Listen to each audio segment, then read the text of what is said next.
Sistas Keeper right here on Erica Vane TV, the live Tyler Perry Sistas Aftershow.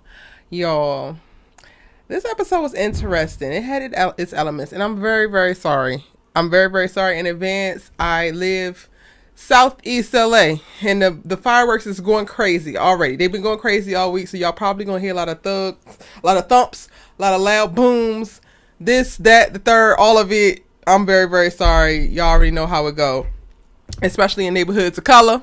Okay. But welcome in to another episode of Our Sistas Keeper as we get ready to unpack, react, and share our thoughts on season 7, episode number 17. And if y'all looked, they have finally fixed the issue that mistake that they made when they were labeling some of the episodes in our TV guides and all of that. It is finally fixed. I just noticed it today. It was updated correctly in Philo for me. And now it's back on track for, I think, everybody else. I was checking at various places across the web. So we should be cool. They lie. Welcome in, y'all. Hey, Demetria. Hey, Lynn. How are you, boo? Shout out to the members in the chat. I appreciate y'all so very much. Hey, Desi. I'm having a pretty decent evening. I had dinner, y'all, before this. Your girl ate, and I'll be tripping. I don't be eating regularly. So to even come into this live and have drank some water,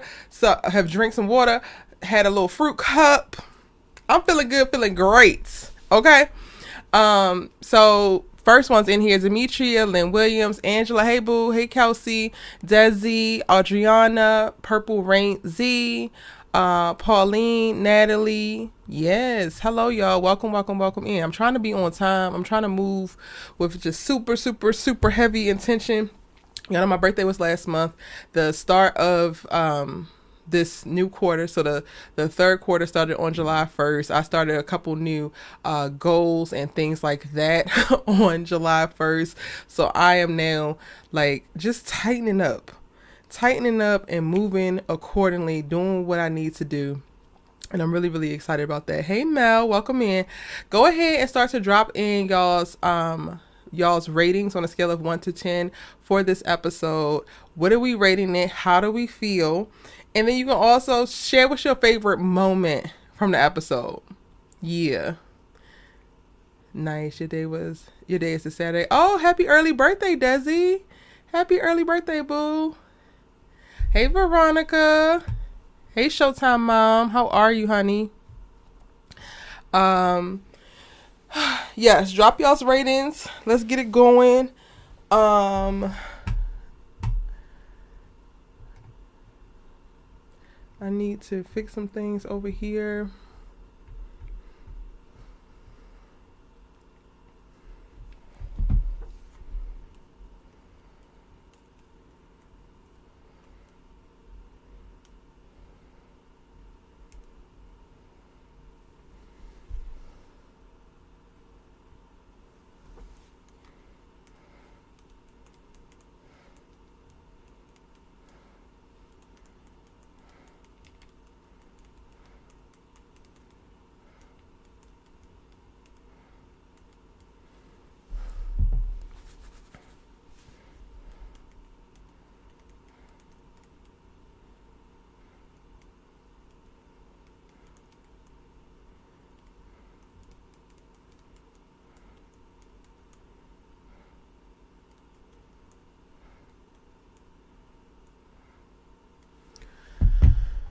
All right, we have Mel gives it a 4.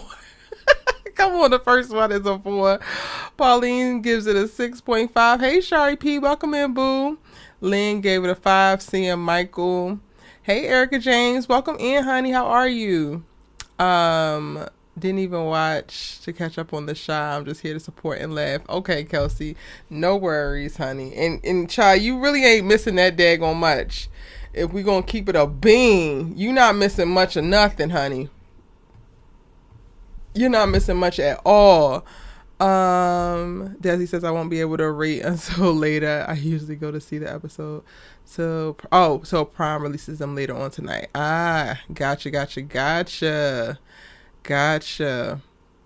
Angela gave it a 4.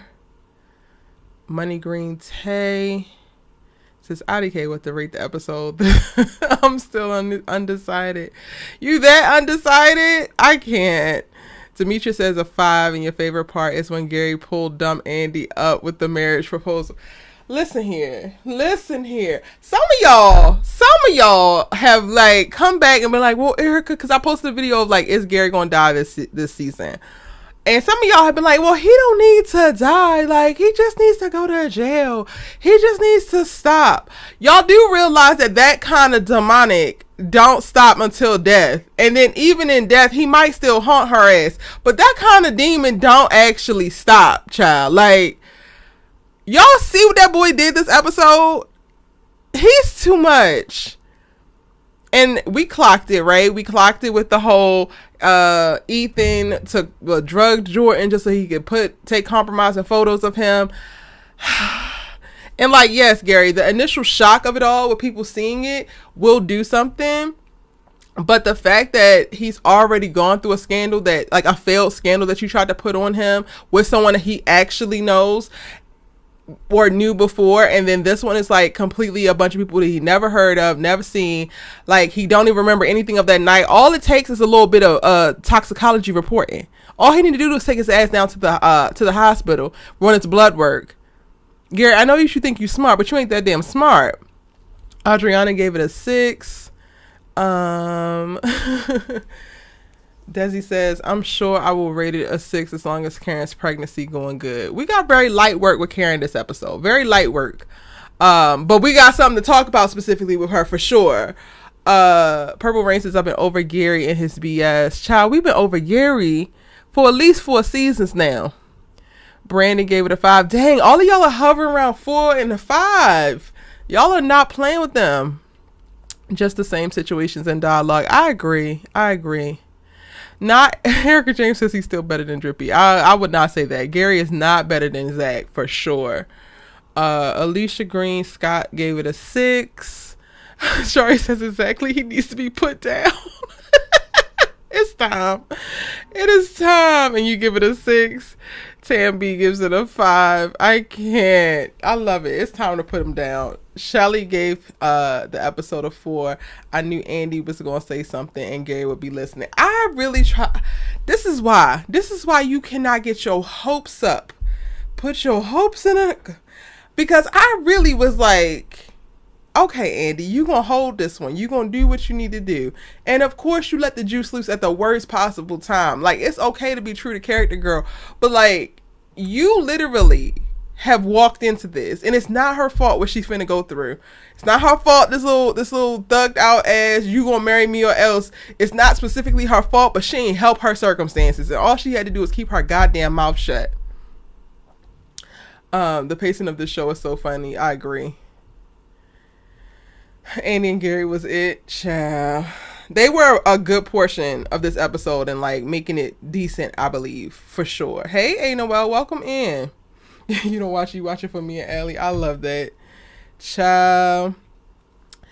These people, this episode, I was like, I think I figured out the key, right? The key for me to watch the episodes is to be watching them while I'm doing something else. So again, this week, I really feel like, okay, it wasn't that bad of an episode because I wasn't giving it my whole entire focus.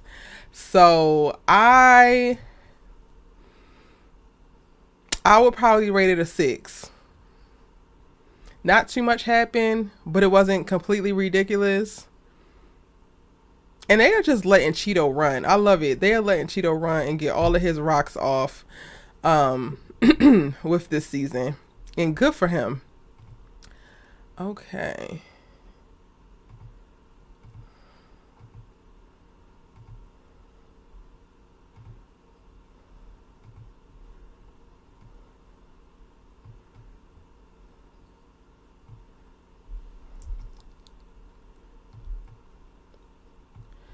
All right, y'all. I'm going to patch Allie in.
Girl, hey everybody, hey chat, hey family.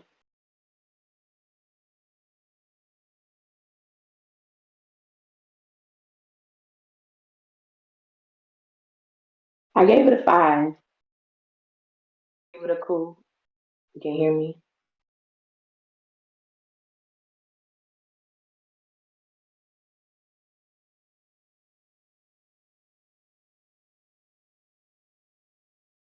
I gave it a five.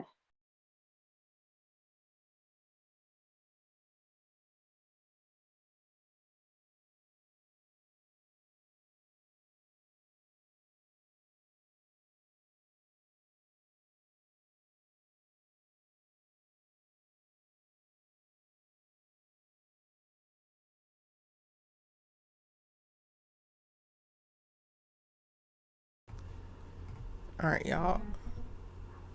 Now I can hear you. I couldn't hear you before. um,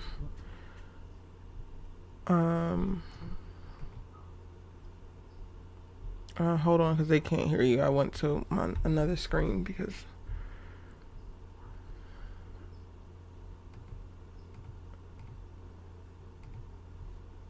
Okay.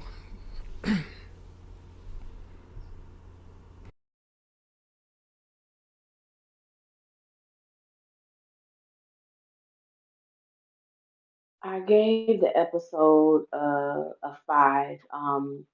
I was really surprised that Maurice had me laugh as much as he did this episode. I actually found him enjoyable and entertaining. But I think someone said in the comments already, he was just like watching the same old, just with a tad different bit of dialogue. But for the most part, it just feels like we're watching the same episode play out. Um, but yeah, there was some parts of it that I really did enjoy. Gary needs to go, but I'm actually enjoying watching his evolution from bad to absolute demon. Cheeto is doing a fabulous job at that. But as Sharp P said, it's time for him to get put down. Ain't no other way around it. Gary has to die. Like Gary has to go. He has to go. He has to go. No, no, no. It definitely needs to be some slow singing, and I don't know if it's gonna be no flower bringing, but yeah, he definitely needs to go. His time is up.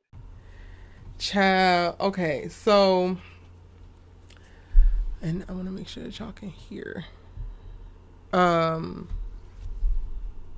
Happy that Allie said something. Hey, you got mail. Uh. Let's start there, right? Let's start with Mr. Gary Borders because the way he started this episode just so tickled, just so like proud of himself, like he had accomplished. Like you would have think this man just graduated with a PhD and like was gifted $250,000. The way he was just so excited at the top of the episode, and it was literally just for these compromising photos of Jordan.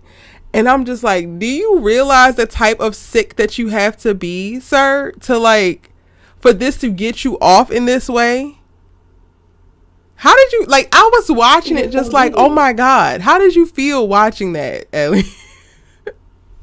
You know what's so crazy? Like, this is no lie. From season one to tonight's episode, I think that's the most I've ever seen Cheeto play excited. Like Mm. the fact that he was so giddy and he felt like you stated, he felt so accomplished in bugging, Jordan's house and Andy's penthouse, that the pure joy that he had, it really looked like a kid in the candy store. He was so happy with himself. It was a sight to see. It's like I shouldn't feel this way. I should not be like smiling at the fact that Gary is giddy. It's a problem. It's a whole problem in these streets. It's a whole problem. But it was like, and it's crazy also too, because I'm like, why is he the only character that is actually accomplishing something? Ooh.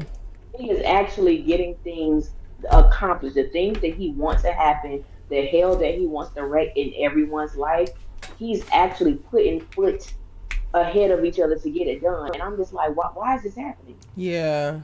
he is really the breakout character for me this season. Like, even though he is diabolical and just a horrible person, Gary is doing what's supposed to be done I as a think character. He really is.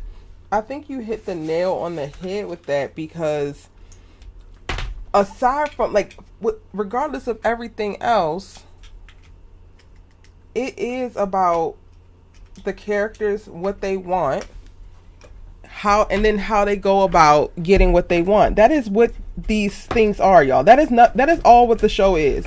A show, even a movie, is quite literally just an introduction into some characters, an introduction into what they want, and then the actual meat and potatoes of it is like all of the things that they do to go after what they want. And I didn't even think about it like that, Allie, but that's so, like, you really hit the nail on the head, I think, because that is the one thing that's keeping me, like, still tuned into Gary. It's keeping me like, you need to go, but then when you go, what the hell are we going to be left with? Yes, you are a demon. Yes, you are doing too much. Yes, this is a problem. But you are quite literally the only one who is going, like, who is not getting distracted, who is not allowing nobody to deviate him. He is going after what he wants, regardless of why he wants it. He going after what he wants with reckless abandon, and it's interesting to watch. Meanwhile, every last one of our other main characters do not have a monicum of that same drive. And I would even throw Karen into that bunch. Like, maybe Karen's desires right now have shifted to just, like, level out and, like, get air and, like, tread water, but that's a little bit less interesting to watch. But I'm taking it because the hell that she has gone through, I think that she has been a character before that has been very gung-ho about going after what she wants. So I'm fine if she, like, treads water here. But the rest of them, y'all not doing nothing. Y'all don't want nothing. Even Andy, like, you say that you want to win Miss Marie's case, but you coming into work at the same time. You're not putting any extra effort. You, like, girl, stop. So I think that's a very poignant Yeah, point. I feel you. I feel you. Karen is a character for me because I did see online a lot of people were saying, how she didn't really do anything this episode, and it really wasn't a lot to her character this episode. But I was like, Karen could literally go whatever they're called in everyone's, respective cities. She could go and purchase a frozen cup and eat it on a park bench, and she's fine with me because the character of Karen has been through so much and has done so much and has given so much in these 6, 7 seasons that I'm okay with the little that she gives. Mm-hmm. Because to me, she is a character that really does give a lot. Now, I got a little beef with her. You know what I'm saying? Got a little beef with her a little Today, bit. We'll get specifically for into today, that, but he, huh? for today's episode, you got beef with her? Because I think I got beef with her I too. just Just got a a little little bit. beef with It's her. not even, I wouldn't even call it a full on Yeah, just beef. a Like, little I would bit. call it a salmon fillet. I got a salmon fillet for her. Like, Oh, okay. Let's go with that. we Let's got a go with salmon that. fillet for you, girl. And we're going to come back to you, Mr. Gary Yeah, Borders, because we're going to go ahead and stop off at the yeah. salon. Since you know people popping up. Because people popping up, Since people popping and she up, don't seem Kern. too bothered by it. Since people popping Hmm. up, Kern. Hmm. Mm-hmm. That's where my piece of meat comes in at. Because I didn't know that Zach was going to be there. So when he came in, I was like, I am so interested to see how Karen responds to him based on what we've been seeing with Aaron. And to me, it goes back to the conversation we had. I don't believe it was last week, but the week before, where it was the episode we did for Juneteenth. And we talked about how Karen's attitude really had nothing to do with the stroller, even though that's what a lot of our chat was discussing, and even on social media. To me, this episode proved it had nothing to do with Aaron bringing anything. It had everything to do with his mere presence. Because when Zach was there, she did not show that she was annoyed or irritated or anything like that. Even the fact that she wanted to call him to let him know that the children were kicking. But I'm like, baby, Aaron ain't even on your radar. Like, you didn't want this man around, and his baby in there too. You didn't want to call him. I understand.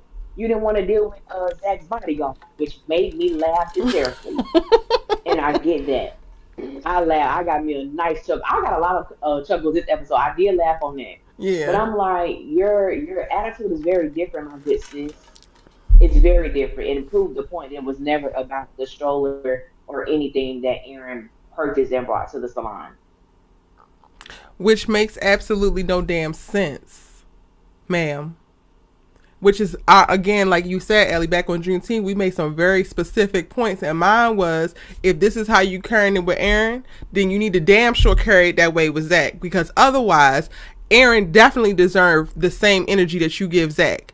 And I'm not saying that she's going out her way to give him crazy ass energy, but she do be going out of her damn way to be unbothered, to be chill, to be cool, to be welcoming. To Allie's point, you wanted to call Zach and tell him about the damn baby kicking, but you don't know about the bodyguard. Aaron don't got no bodyguard. There is not anything in between you. Not a mountain, not a woman, not a goofy ass duplex, not another child, nothing. Karen, come on. I'm gonna need you to be for real. You throw your damn head back, your eyes get to rolling, everything in your whole body starts to shift when Aaron walks through this goddamn door unannounced. And y'all was talking about boundaries. Y'all was talking about Aaron need to stop showing up unannounced to the salon. And my issue has always been, well, if that's the case, then why the fuck does Zach get to do it? And then when he does get to do it, he always comes through the door with an ask. Aaron comes to give, and Zach comes to take, and you want to welcome in the taker and then shun the giver. Girl, I'm gonna need you to be for real. And since none of your homegirls actually really like you or go and kick it to you how you need to hear it, you need to get your shit together. No, she ain't need to wild out on Zach, but she also needs to stop wilding out on Aaron. Period. Zach coming in there asking for her to go and be nice with Fatima. Sir, go to hell, please, Please expeditiously. go to hell. But you know, and I want to hear your thoughts about this because I've had this conversation with some of my friends who Hold are on, in real quick. I do want situations to where they know, have. Mel. Thank you so much for that super chat, Mel. Shout out to you. I appreciate it so very much. Oh, that was sweet. Go ahead. That was nice. But I've had like different perspectives on, Fatima and Karen being cool. And the thing of, well, Karen needs to be cool with Fatima and she needs to be cool. And in my mind, like for me, I'm not in a situation like that, but I'm thinking, what I'm not gung ho on the fact like she has to be cool with Fatima. It doesn't have to be beef and it doesn't have to be drama. I could be cordial with you, but I ain't got to be cool with you like that. Like I just don't have to, and I don't see that being a thing. And I really did not like the fact how Zach was trying to portray this image of him and Aaron that just did not exist. Like we're tight, like we like brothers. I said, whoa, baby, you pushing this. Whoa, guy. You are pushing, yeah, like the fact that this man told you I've never had an issue with you, and I think for me, Zach is one of those men that is so hard to believe because he always bends the truth or bends the Mm-hmm. story to kind of fit his narrative or make him look like the shining star of the situation. Like, I just finally, came to terms. Came to terms with what?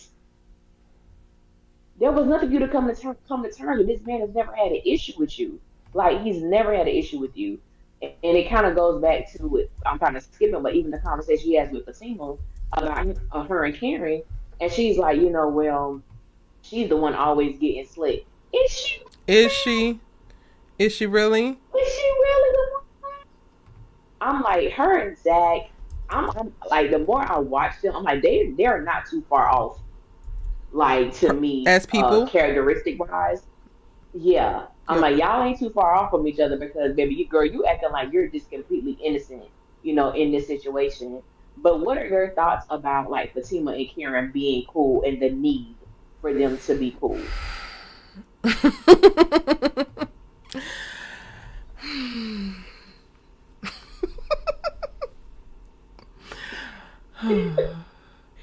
Your laughs is getting me already. I want to say that they don't, but they do. There needs to be a certain They level don't. of reciprocity and respect that's not present. But also, you cannot put that 100% on Karen. Like, that's just not the case. Um, hold on one second. You can't put that onto Karen. So are we forgetting that the woman broke into the girl's house? Like, that's like my biggest issue with this whole thing. I was very much so for the whole blended family and like, let's figure it out, make it work. We done had a couple run-ins and we're trying to do better for the kids. But my greatest concern is, one, Zach, you chose to now try to make amends with Aaron, but still not acknowledging the fact that like you were literally in this one-sided beef by your damn self.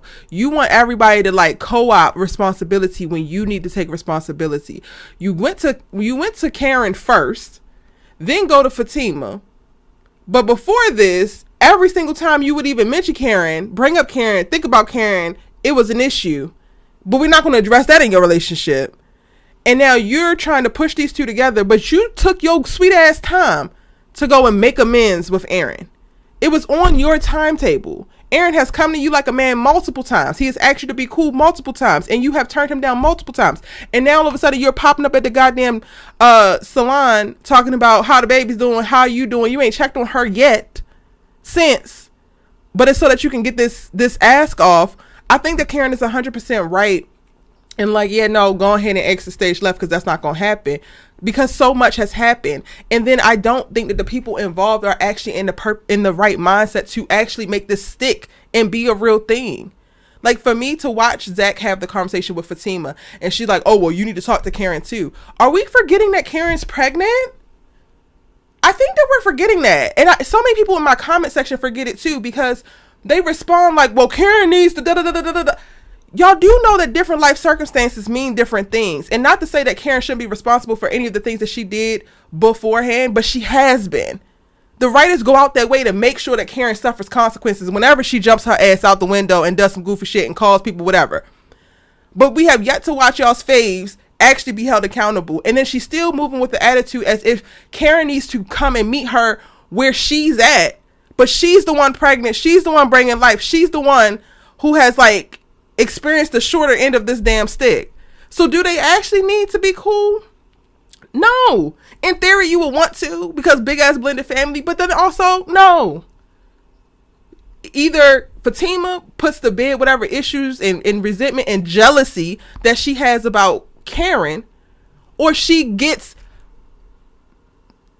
excused from this particular part of her family, and she just don't get to be around these goddamn kids. Those are the two options for me. Yeah, I'm glad you said that, because I think back to the video that you did that I thought was an amazing video, to really tap into the humanistic emotions that rightfully so Fatima feels, but she acts as if those emotions don't exist.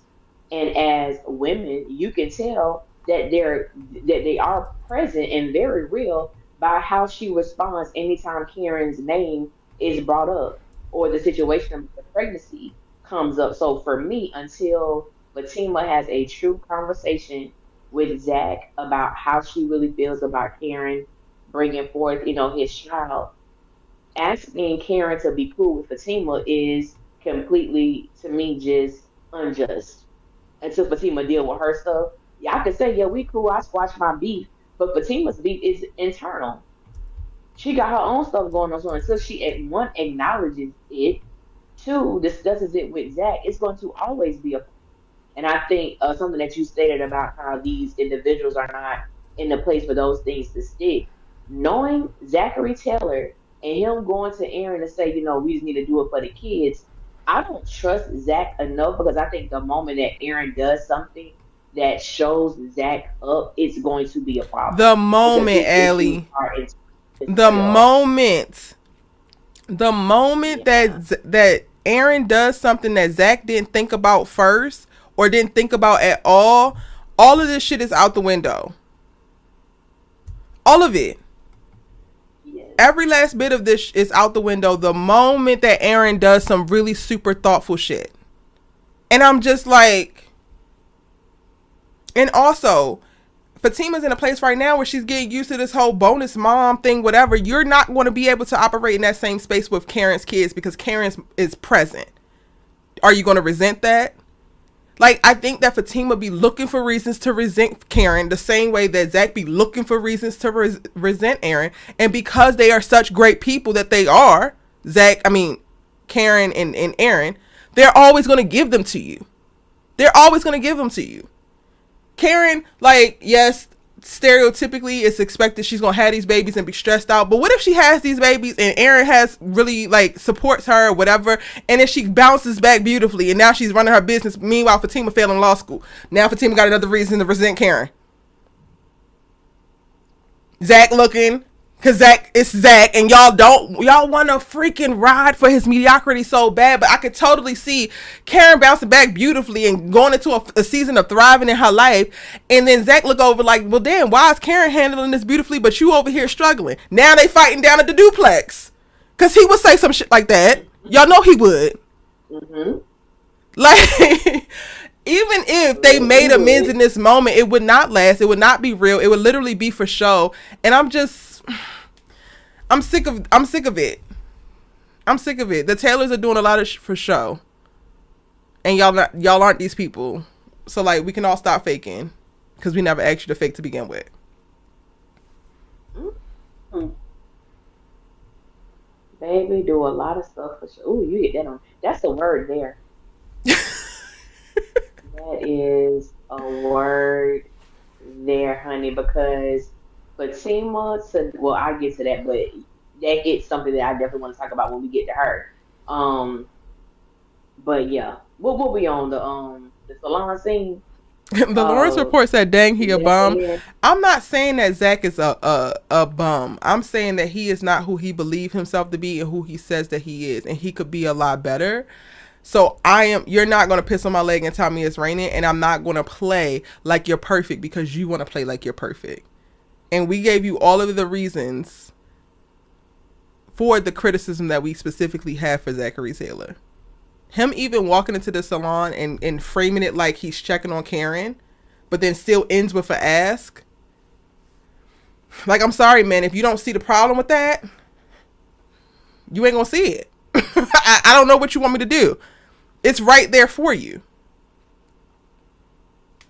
Go ahead, Allie. What you were saying? Zach, I mean, he has bum-like behavior. Because going back to your point, Zach will do things in order for you to, like, give him what he actually wants or what he actually came in for. And he does that with Karen, and he does it with Fatima as well. Like, I'm gonna come in, act like I'm so happy to see my son in Berkeley, so he probably is. Hey, girl, drink your wine. Let's do this, because at 4 a.m., I'm gonna need you to give up that cooch. That's really what I want. Damn the fact that you done had a long day. Damn all of that. I want sex with you at 4 a.m. in the morning, so Michael need to be in his own room. You come in there, as you said, pretending like you give two damns about Karen, the baby kicking this. Look, I really need for you. So it's almost like he feels like he has to butter people up in order to get them to lean into what he wants. I don't like that at all. I don't like that about Zach, but that's what he does. It's bum-like behavior. When you see a bum on the street, I mean, we kind of know what they look like, so we know they want money. They'll come, hey, God bless you. God is so good. Hey, you got $5 I can have. You gonna talk about God didn't ask me for money? You trying to butter me up? Oh, he may be a good person. She may be a good person. At least she started off with God. Let me give her these $5. That's, to me, bum-like behavior, and that's exactly what Zach does. So that's how I feel about him. He just does it all the time. Yeah. Mel says Fatima is falling fast. Child falling, and they cannot get up. They can't get up. Yeah, so we said our piece for Karen. We had our little salmon fillet with Karen. Don't make us have to say it again, honey, cause girl, just not too much, Karen. Not too goddamn much. You be doing a lot, honey. And doing a lot also means not giving Zach the energy that you give Aaron. because only one of them is actually a supportive, emotionally intelligent, mentally stable man. Only one of them is.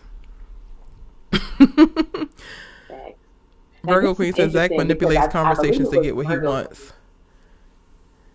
Mm-hmm. What'd you say? I believe it was Virgo Queen that said this, and if I'm wrong, Virgo Queen, correct me. But I think you stated that that Zach was flirting with Karen, in the salon, and I think you were referring to the part where she was like, maturity looks good on you, and he was like, yeah, it's a lot of things that look good on me, sir.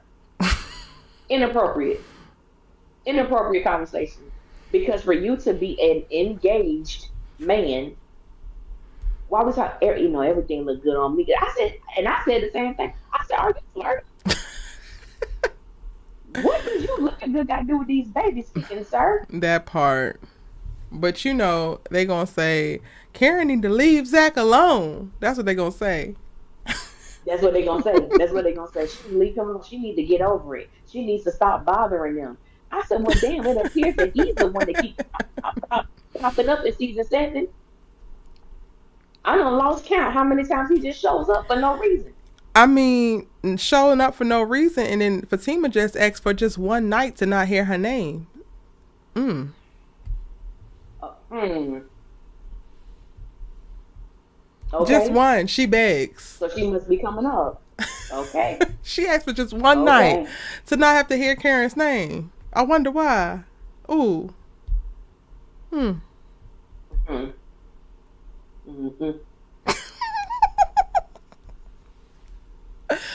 The way this is the one part that I actually like. I don't enjoy it because Fatima is pissing me off, and I want it better for Fatima, both from herself and from Zach for her. But the way that there is so much ambiguity with the Zarenness of it all, and not with Aaron, unfortunately, but Zach and Karen, they're going to have to, like, for Fatima and Zach to actually make it, they're going to have to find a way to resolve this with him. Because I do not understand how they leave so many Easter eggs and little threads pointing to the fact that this man still deeply loves this girl. He is not fully there. He might be physically there with Fatima, but he is not fully there. And it's little, the tiniest morsels of things like this that just make you sit and wonder, like, wow, they really might do this. They really might do this.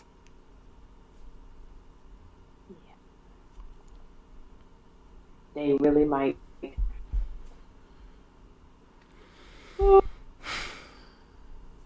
Ooh. I mean, I'm not for it.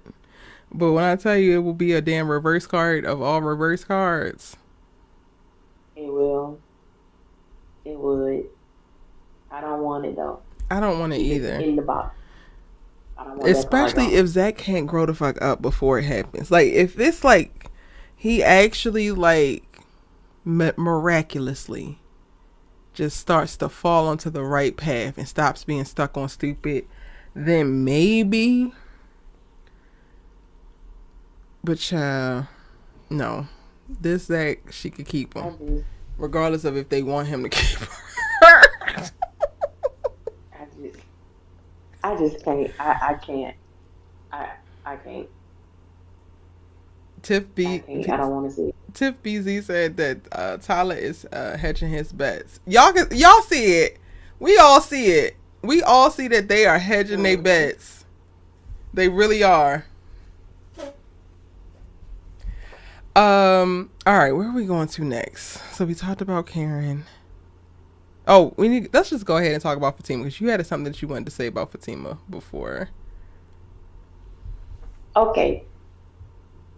But to the Fatima holics, this is going to be messy as hell, but it is what it is. It's not messy. It's true, but it's not messy. For Fatima to be failing law school, it amazes me how she's always trying to diagnose someone with a mental illness. Now you're trying to say that Jordan is depressed. You tried to insinuate that Karen was bipolar or had some type of other, mental illness or what have you. And I said, baby girl, for you to not be doing well in school, I'm gonna need you not to diagnose anybody else on this show because it's not a good look, Fatima. Did you go into the wrong profession? Because Ooh. the profession you should be having a gold star in, baby girl, you getting D's. You ain't doing too well. Maybe you and Michael need to be on the same school bus. Ooh. I'm just saying. Because I don't know what's going on over there. But don't you diagnose another person on this show. Oh, girl, I don't know. And maybe it's just me. I don't know why that just irritated me so much. Andy, that's a sign of depression. I said, girl, shut the hell up. Please. You supposed to be pregnant, but we see you drinking every episode. What is that? Constantly. What you got going on? Constantly. She's constantly drinking, and Zach is also part of it half the time, giving it to her. Talking about go ahead and down that. And y'all want me to Girl, believe that the girl I pregnant? said, okay. I just can't. Fatima's starting to irritate me, not because of her character and the essence of who she is, but I was like, please give Fatima something to do. For her to be Andy's assistant, she spends more time trying to figure out what the hell Hayden is doing than actually seeing this woman do some work. And I'm like, for me, when I think about Fatima's character in totality, it amazes me how much they have downgraded her. Mm-hmm.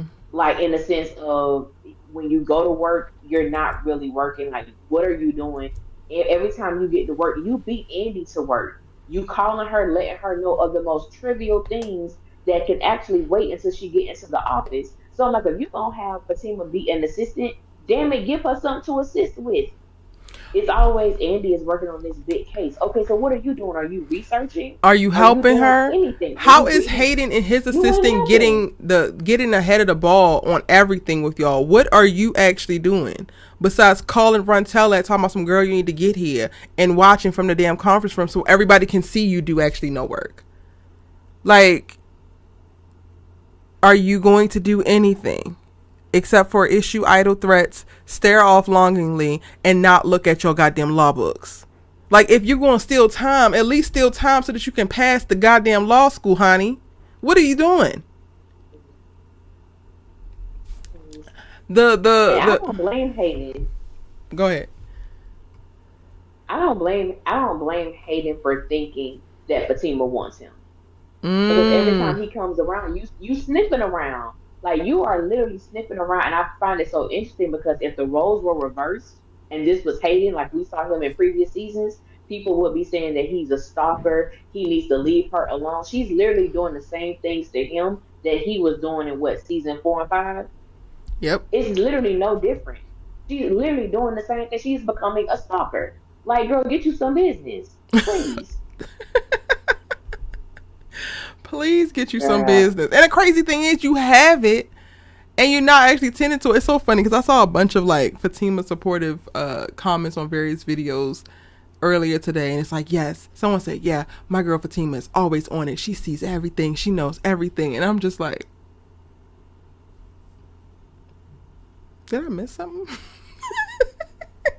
She's the most interesting character in that every week we're trying to tell her to get her some business, but there's a whole message happening around her that she could actually tend to and could actually have character development in, and she just chooses not to.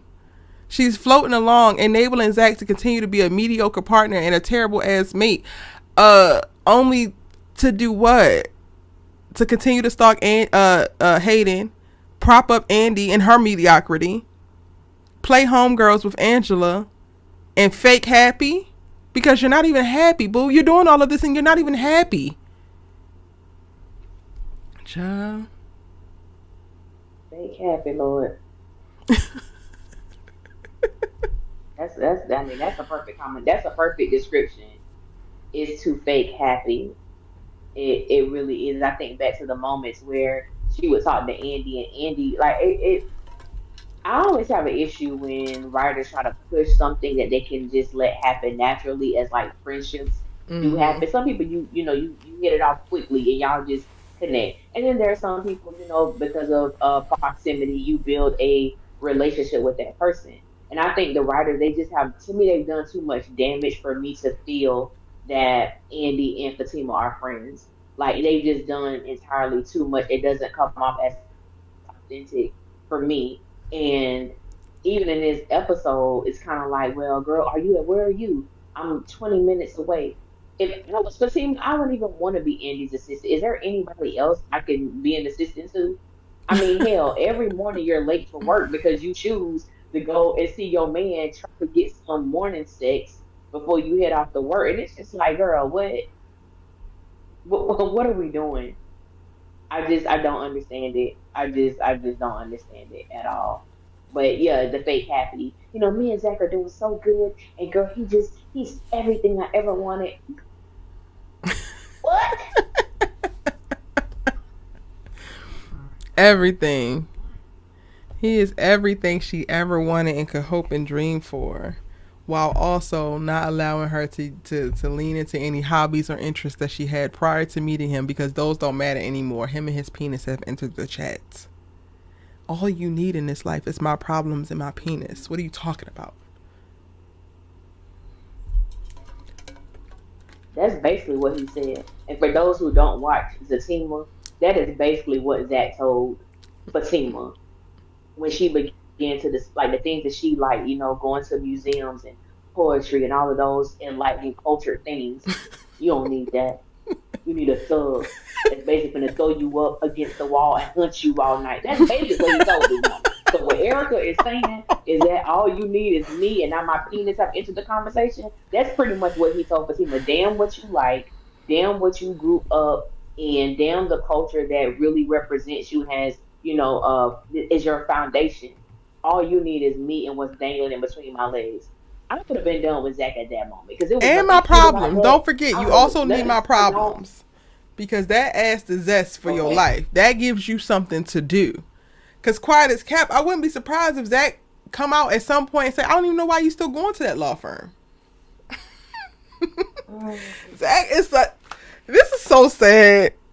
And bless your heart to all the men watching me. But he's such a prototypical male. And it's so sad. It's so sad to see actualized. I'm not even going to hold y'all. Because some men, too many men, will get a woman and want to bring that woman onto their platform or foundation and incorporate them into their life, completely ignoring the fact that this is a downgrade for her to even do so, and then have all these expectations of her when she's there that completely forces her to lose her identity and become reliant upon you. But you are the shakiest of shakiest grounds to stand on. So you want this woman to depend on a goofy ass leaf with a weak ass branch blowing in the wind. Because that's what you are. Diabolical work, honey. It's diabolical work. That's a word. That's a Tim word. Jones says, I need Paul back. Please. Double back, baby blue eyes. Oh, yes, Lord. Oh, Yes, Lord. Lord. Yeah, I'm with you when you're right. I'm with you. All right, what else we got to talk? We got to go back to Gary. Oh, no. Well, where you want to go, Allie? You pick. You just want to wrap up Gary. You just want to wrap up his scenes because we I we feel like got he's we the got most that one. interesting thing of He the is. episode. So I feel like we probably He should go is. to Sabrina Okay, yeah, and yeah. then Let's come yeah. Let's go to back. spring. Let's go Oh, to spring. Lord. How do you feel about Sabrina cutting off sex with Rich? I think it's great. It's just a little too long into the relationship, or too late into the relationship to do so without it stinging. And y'all have been Yeah. fucking like rabbits. And to do so simply because you feel like you caught him in his like thoughts of him trapping you, or you trapping him, you trapping him, so it basically makes this decision a punishment versus a mature decision that you should have made regardless. Like, the moment that you decided to still continue a relationship with him after he told you that he didn't want kids and you told him that you want kids, that is the moment that y'all should have been able to pull back physically and start to suss out how much y'all's lives align, how much do your interests align, how much do other goals that you have align, and not lean so heavily on sex to carry you or your sexual chemistry to carry you. I was just talking about this with a friend recently, but I remember one guy specifically that I was in it with, and when I really look at it in hindsight, like, I was not actually like into him like that. We were sexually compatible AF, and that was the thing that was brainwashing every decision I made, every conversation, every sacrifice I made, all of it. So we put ourselves in a very tricky situation when we decide to, include physical intimacy by way of sex. And they have been doing it and doing it a lot. And I don't like I love the idea of standing and creating boundaries and standards for yourself within this relationship so that you can get to the bottom of if you actually really love this person and how worth it is he to like compromise with your life to be a part of his. But to do it now makes it a punishment. And I don't necessarily like how that feels or seems, if that makes sense. Yeah, I agree because I was okay with her, saying that she wanted to pause. But when she was like, and no sex, I was like, well, wait a minute. Because I really put myself in that situation to see, okay, if I was having a sexual relationship with someone and then all of a sudden he just say, you know what I'm saying, like, I don't want us to have sex no more. Like, what you mean? Like no sex? Like, even I wasn't even mad at Rich for like implying like we can't like have oral sex, like just nothing at all. And I was just like, ooh, could I have done that? Because I think that how the way that they ended prior to this conversation, of course, Sabrina was not feeling him at the moment, so it really did feel like excuse me, a punishment or some type of restriction because of how you made me feel. So I'm gonna withhold this thing from you, even though everyone has the right to Yes, 100%. decide whether or not they want to have sex. I want to say that, but I do understand like that's a blow, especially like you stated, how with Rich and Sabrina, but just like all the new relationships, they have been. I thought about this like so intently because I'm like, all of these relationships are so heavily based on sex, like all of them, from what's his name, not Rich, but Tony and Danny, as well as Jordan and Andy. Like, they are all so heavily focused on sex that you have nothing else to carry the relationship. Or when you pause on the sex, you realize you really don't have nothing. Mm-hmm. Like, you really don't have anything. And I like the example that you gave about your prior relationship, because a lot of times, and I've been there myself as well, when you introduce sex into the equation, especially if it's good sex, it makes you not just overlook stuff, you become blind to things that are like right in front of you. Like, you and this man are not compatible. Y'all have nothing to discuss but sex, and it releases all these endorphins and these, other things, these secretions and all of that. So you like in, la la land. And then when you come down from, you look inside, but like, why is he here? Well, I know why he's here, but he shouldn't be here. Mm-hmm. When you have those type of, you have those type of moments, and with Sabrina, and I understand her feeling like, I mean, I know he wasn't gonna be honest, but she said, you feel like I'm trying to trap you. Well, I didn't say that. I said, baby, that was a typical male response. Even You ain't his say that cadence, specifically the to way her, that but he you said it said to your that, homeboys. you ain't say it to her. Absolutely. And unfortunately, Absolutely. women have had to evolve to be able to suss out. We ain't mind readers, but we can read energies and vibes. And she was able to suss that out by your goddamn behavior. So, like, let's stop lying. How about that? Facts. Facts. I think that they And then needed when to Sabrina break was like, up. well, why do you think my emotions? Me too. I think that it's not like you being punished and like no sex. I think that they needed to break up. And break up, even if she still wanted to date him, they needed to start all over again. Like, so you break up and then he tries again, knowing what he might know, but like, this is how we're moving from this point on. And I am not exclusive to you. We can maybe have conversations or whatever, but like, no. The whole like, we're going to still be together, but you can't have sex with me, but you also can't have sex with anybody else. That's a bit much. Do you think that Rich actually loves Sabrina, or he kind of pulled that card to make her change her mind? I don't know if I believe any of these men love these women. I think that Rich loves having sex with Sabrina. Me too.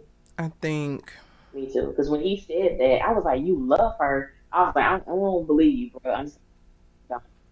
I didn't immediately What go is to like it? I don't believe him. I just went to like, you're saying whatever you need to say right now to not lose this person, which is typically what people do in circumstances like this. So I didn't take much of anything that he was saying super seriously. Um, but in even thinking about it, like, and I just made the statement that I don't believe any of them.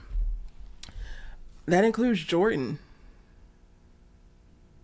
Hmm. and I think that he might seem to be the most genuine of them all. But I don't even trust that.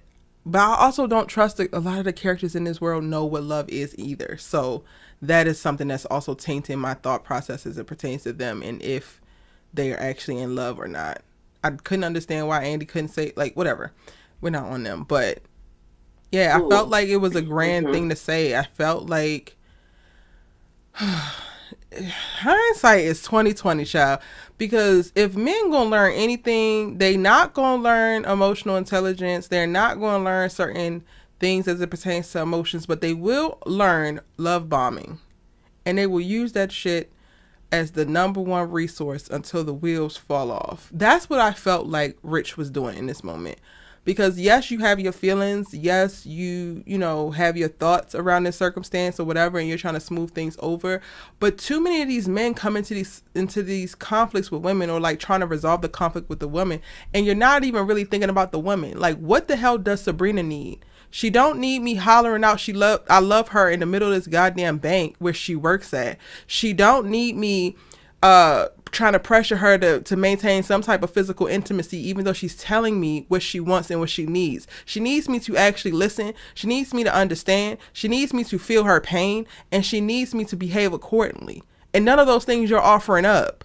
So like, why are you here? Are you actually sorry, or you're just coming to say sorry because you know that that's what you're supposed to do when somebody is mad at you? Like, please miss me with it. Miss me with it, man. Miss me with the, I just didn't like the way this ended. What didn't you like about it? You didn't like that you put me in a position to feel as if I was taken advantage of or using you for some reason and not here because I actually wanted to be. You niggas need to use more words. I'm sorry, you do. Mm. Because you're not actually sorry. You want to continue to sleep with me. You want to continue to have access to me. And I'm sorry, this watery ass smoothie from your goddamn place ain't gonna do nothing for me.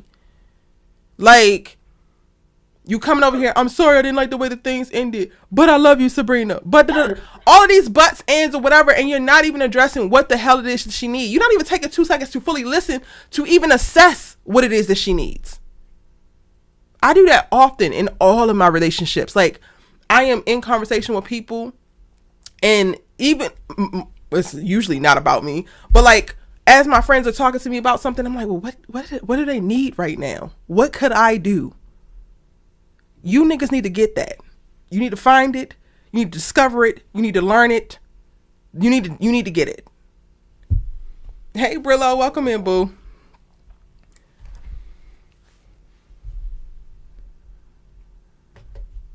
Yeah, so those are my thoughts on that, Allie. Lord. Yeah, I agree with you 100%. I agree with you 100%. And I think because a lot of words are not used, to me it really demonstrates or depicts how a lot of heterosexual relationships are. And a lot of times with women, we allow mediocrity to be like the standard. And then when you and get introduced to someone who does not operate in mediocrity, sometimes you don't know how to take it. But it's like, Mm-hmm. you know, this man sometimes ain't even giving you mediocre. is giving you gutter. And it's like, well, I mean, at least I do have a man. At least I do have someone. And I think we see Child. that with the situation with Fatima and Zach. Mm-hmm. Um, but yeah, like we really do. There's not a lot of conversation that is being had. Like you said, I don't like how things ended. What was it about the way that it ended that you did not like? Because the Because way I that know it me, ended I'm was that going I to didn't have sex with you. interrogate. I know that you didn't I like didn't that. have That's the sex way with that you. it ended. But what also happened is that you said that actually put an accusation at my door. Did you want to take that back? Hmm.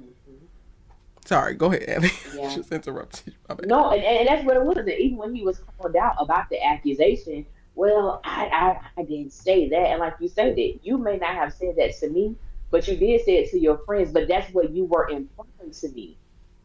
And I'm bringing it up, and you're still not willing to acknowledge it. Why deal with you in a romantic level when you can't even be honest about what the hell you said to my face? I was there when you said it, bro. We gonna act like you didn't say it? Oh, okay then. So I'm like, yeah, typical behavior. Typical behavior. When you get called out, you either gonna get mad because I'm calling you out to face what you said and let's deal with this. Or you're gonna completely dismiss it about, oh, you tripping. It ain't even that deep, it ain't that serious. Oh, okay then. Oh, okay then. It ain't that deep, ain't that serious. All right. But Yeah. we're seeing it, and these are people who are knocking on 40 door. And this is the type of Hello. conversations that are being had. Child. It's wild. Purple Rain said they would have to be effective communicators to do that, though. And I hate it. I hate it. Because, yes, I agree that is effective communication, but also part of that is just common sense. Don't apologize until you're sorry. That to me just feels like it's common sense. I am not apologizing for some shit I'm not sorry for. And if I am apologizing for I'm thinking about what I'm sorry for and saying it in an apology. Because I'm sorry ain't enough. I'm sorry that I put my insecurities on you. I projected into a space that you probably would never put me into, but I got scared. Now we can talk about something, Rich. Now we got somewhere to go, bro. But if those words or something like them are not coming out your mouth, we don't have nothing to talk about because you're not actually sorry, babes. You're trying to find the easiest and quickest door back into my bedroom. And that's no longer on the table. So I get why she took it off the table, but I think that the whole relationship needed to be taken off the table. Completely. Completely. And then, since we're on Sabrina, it's the fact that she called Andy to get some type of advice about the situation. And when Andy said, you know, well, I talked to the girls, what girls? Who you talk to? Because you damn sure ain't talked to Karen and Danny. But okay, anyway, I talked to the girls. We were trying to figure out like what you were gonna do because you want kids and he doesn't. So we didn't expect it to last this long or whatever the case may be, and we need you in tip top shape if you're gonna have kids. I said, hold there alone. You got a whole ass friend who's 7 months pregnant with twins, who you ain't called to make sure she was in damn tip top shape. But you gonna tell Sabrina that she need to be in tip top shape. You don't care about Sabrina having them damn kids, just like you don't care about Karen being over there pregnant because you at home making some chicken damn penne for Jordan because your ass can't cook. I'm sorry, that all that pasta mix, that's a page right out of Fatima book. Making them damn pasta salad, shrimp pasta, chicken, whatever she's making. Andy's only concern is Jordan, and you're halfway doing that, but we'll get to her in a minute. But I just thought that was so incredibly interesting that she told Sabrina, we need you in tip top shape. You know, if you're gonna be kids. What? I said, Sabrina, hang up on this helper. Tip top Just alley. give her the tone, baby. Tip Give her top the shape, tone. honey. Tippity of the tip top. Whew.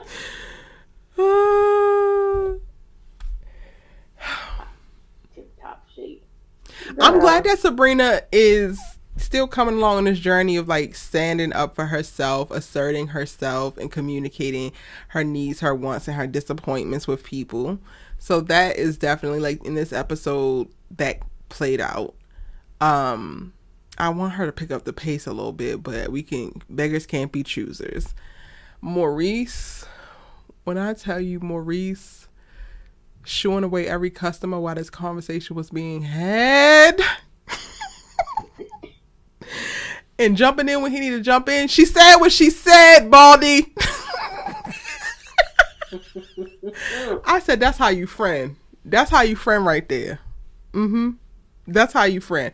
Maurice was hilarious this episode. Like, he was rare form. I don't think it's been a minute since I really laughed at the character of Maurice. Like, I'm like, I deal with him.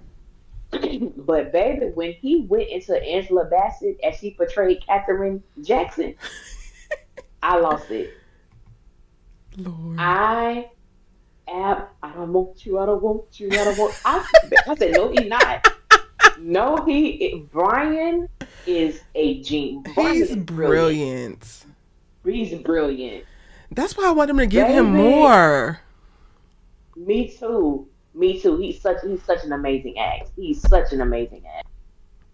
Yeah. Maybe he had me rolling though. I was rolling. Child. But wait, I cut you off. Go ahead.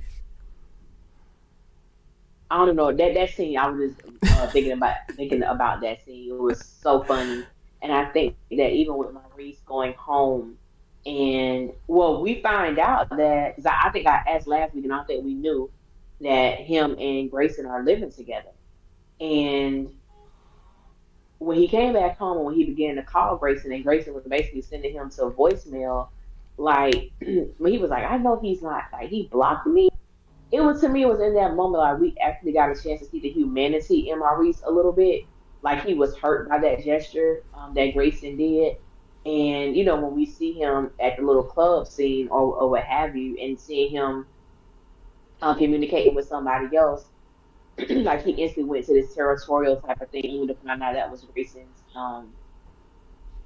co-worker. But even then, I just felt like Grayson could have handled that situation a lot better. Really? Knowing, I'm sure he knows of Maurice's past, and I'm not saying he should get a pass for that, but if we're living together, and I just told you I just need some space because I'm really not accustomed to this, and for you to block me, send me the voicemail, like, and then come to the place that you know I'm at too, and you're not really checking for me or looking for me, like, why did we have to go to that extreme? Interesting, because I didn't see it like that. Really? Yeah. How did you see it? I thought that Grayson was so valid last episode in walking out because, Maurice, you're pissed because he cleaned, cooked, and organized your closet. Like, girl, let's be for real. And up until now, you have taken little smart little quips at him. It hasn't been the most easy road or whatever. I'm not 100% sure that they were actually living together. Like, Grayson has no other home. They might have been spending a hell of a lot of time together.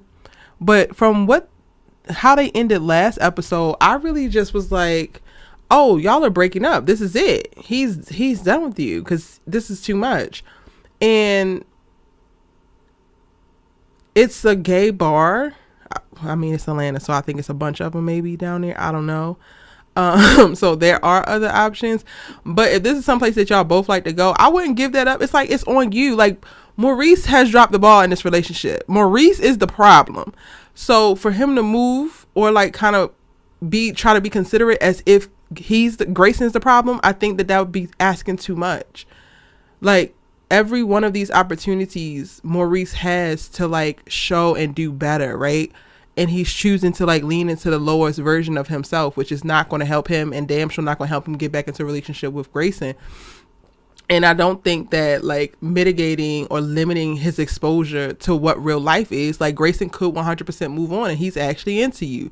So whether you see it today or tomorrow, that is a very real thing. What you going to do about it? And at some point you need to stop only having smoke, only having da da da, like, and be able to communicate. Like, I don't want you dating anybody else. Well, Maurice, you ain't dating me proper. Like, y'all need to have a conversation, but y'all not gonna be able to have a conversation if all you got is jokes, Maurice, all the damn time. Tell the boy how you damn feel, and if you not, he need to go ahead and move on. And he don't owe you shit in the meantime. That's how I saw it. And see, I feel like, and it's crazy because I feel like I'm taking up on Maurice. I never thought I would see this day. But I think that I do agree with the fact of how Maurice tends to handle people when it comes to communication. I think he's not the best communicator at all. And I think about myself. I have lived by myself for a very long time. And I'm just imagining living with someone and I come home and I know how I like my stuff. And they come and they completely change So would you everything that move? I So had. would you allow that person to move in with you then? Because for me, if you are that person in that I'm not way, living with nobody unless what you say? no, I'm not living with somebody unless I'm not living with somebody unless I'm married to them. So that's my thing. It's Like like I'm you, I not. get it. You cannot want people to touch your stuff and everything, but then why are you allowing this person to move in if you're still that way? I live by myself and have been living by myself for 4 years now here in LA, pushing 5 maybe. Um, Hmm. and I like my space, but also if I get into something and that becomes the next thing, then part of me making a decision and accepting like, oh, you're gonna move into here and whatever are certain things. Like, just like I have certain needs and expectations, like I have to be able to create space for that person. I cannot just operate as if they're not there but then still have the benefit of having them there. I think that that's a very unrealistic ask. So it's one thing to, like, yes, you like things how you like them and you want things how you want them, but also why didn't you communicate that? If you were going to have this person come in here and certain things are no-goes for you, then you need to say that, because otherwise they're going to try to do whatever they can in this relationship with you to make you happy, to help you out. That's true. I guess that's why I've never been gung ho on the relationship with Grayson and Maurice. 'Cause I remember stating like they haven't done enough for me to care. So it's Mm. like even now what they're dealing with, like even now the things that they're dealing with in this episode here, I don't remember what happened last week on the episode. I ain't even gonna lie to you. I don't He remember baked a the black. oxtails. Um, I remember that because I was like, you know how much oxtails cost? He baked But the oxtails and he I can appreciate the reorganized his gesture. closet. Yeah, okay, I can appreciate the gesture. And I remember Maurice did what Maurice do. But I think that even with that, there has to be because I feel like I don't remember everything that he stated, but I didn't take it as if they were through with each other or they had broken up. But even to me, then that's for me that would be a conversation. Like, okay, after last night, like what is going on between us? Are we done? Are we like what are we doing? And I Mm-hmm. think for me with Grayson, because he does come up as the more mature individual, to automatically block him, continue to send him some voicemail, so on and so forth. Like I get if you're not ready to have a conversation. But I know just with me how I am as a person, if I'm not ready to discuss something, I tend to tell that person like I'm Mm. not in the place to have this conversation with you because I'm still extremely angry about how everything went down with us last night. So just give me a day and I promise, you and I will communicate. But that's just me. And And everybody's not see, like that. So no, that's valid, and I think I lean towards like that would be my thing too. Like, I'm gonna tell you, don't call me. I'm not gonna answer. mhm. I will tell you that.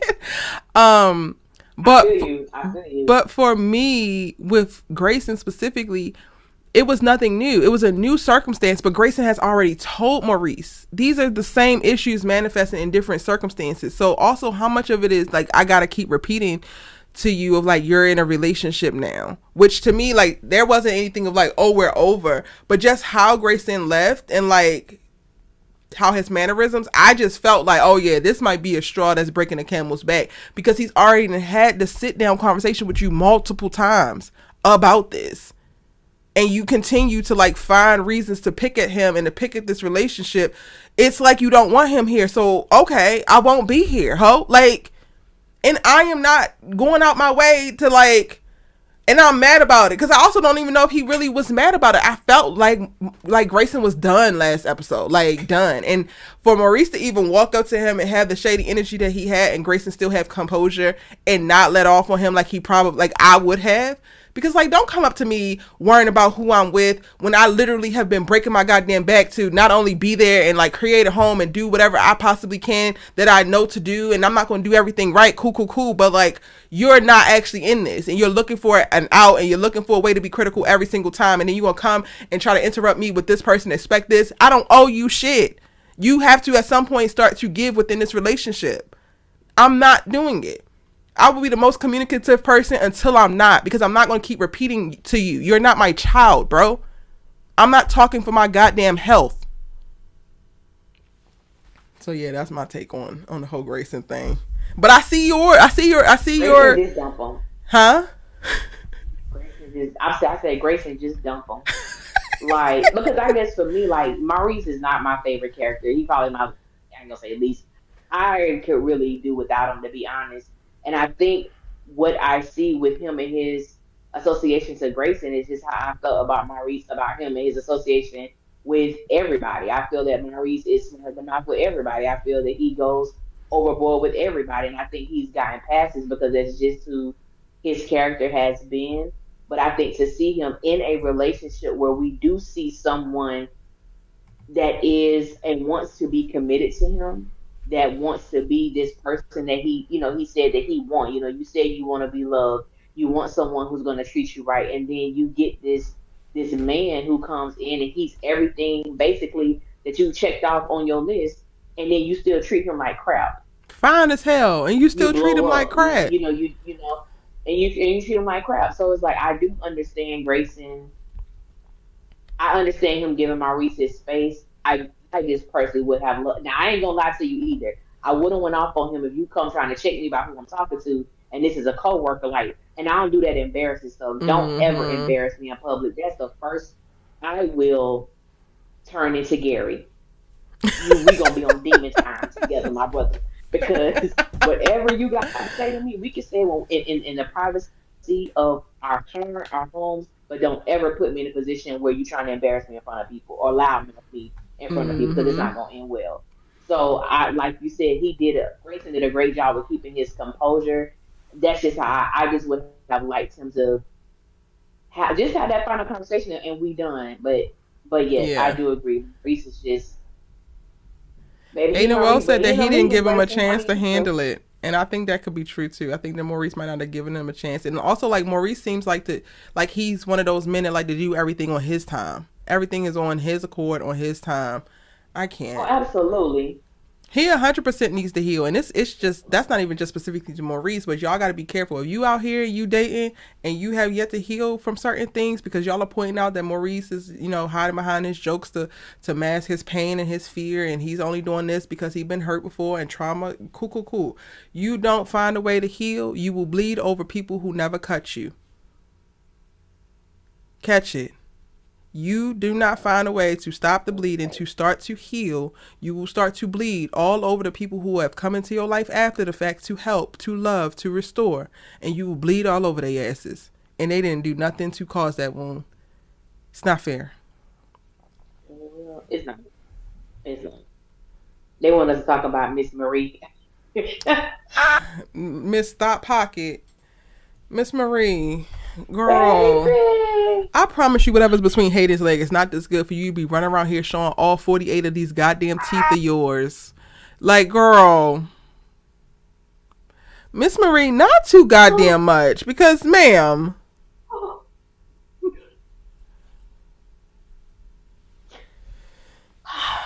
Allie, I can't with her. Like, I'm just like, she damn near skipping in this goddamn law firm. Are you serious right now? You are a billionaire, honey. You got it, Ellie, because I don't know. Not when you old, no, because old women get niggas too, okay? Especially if you got some money.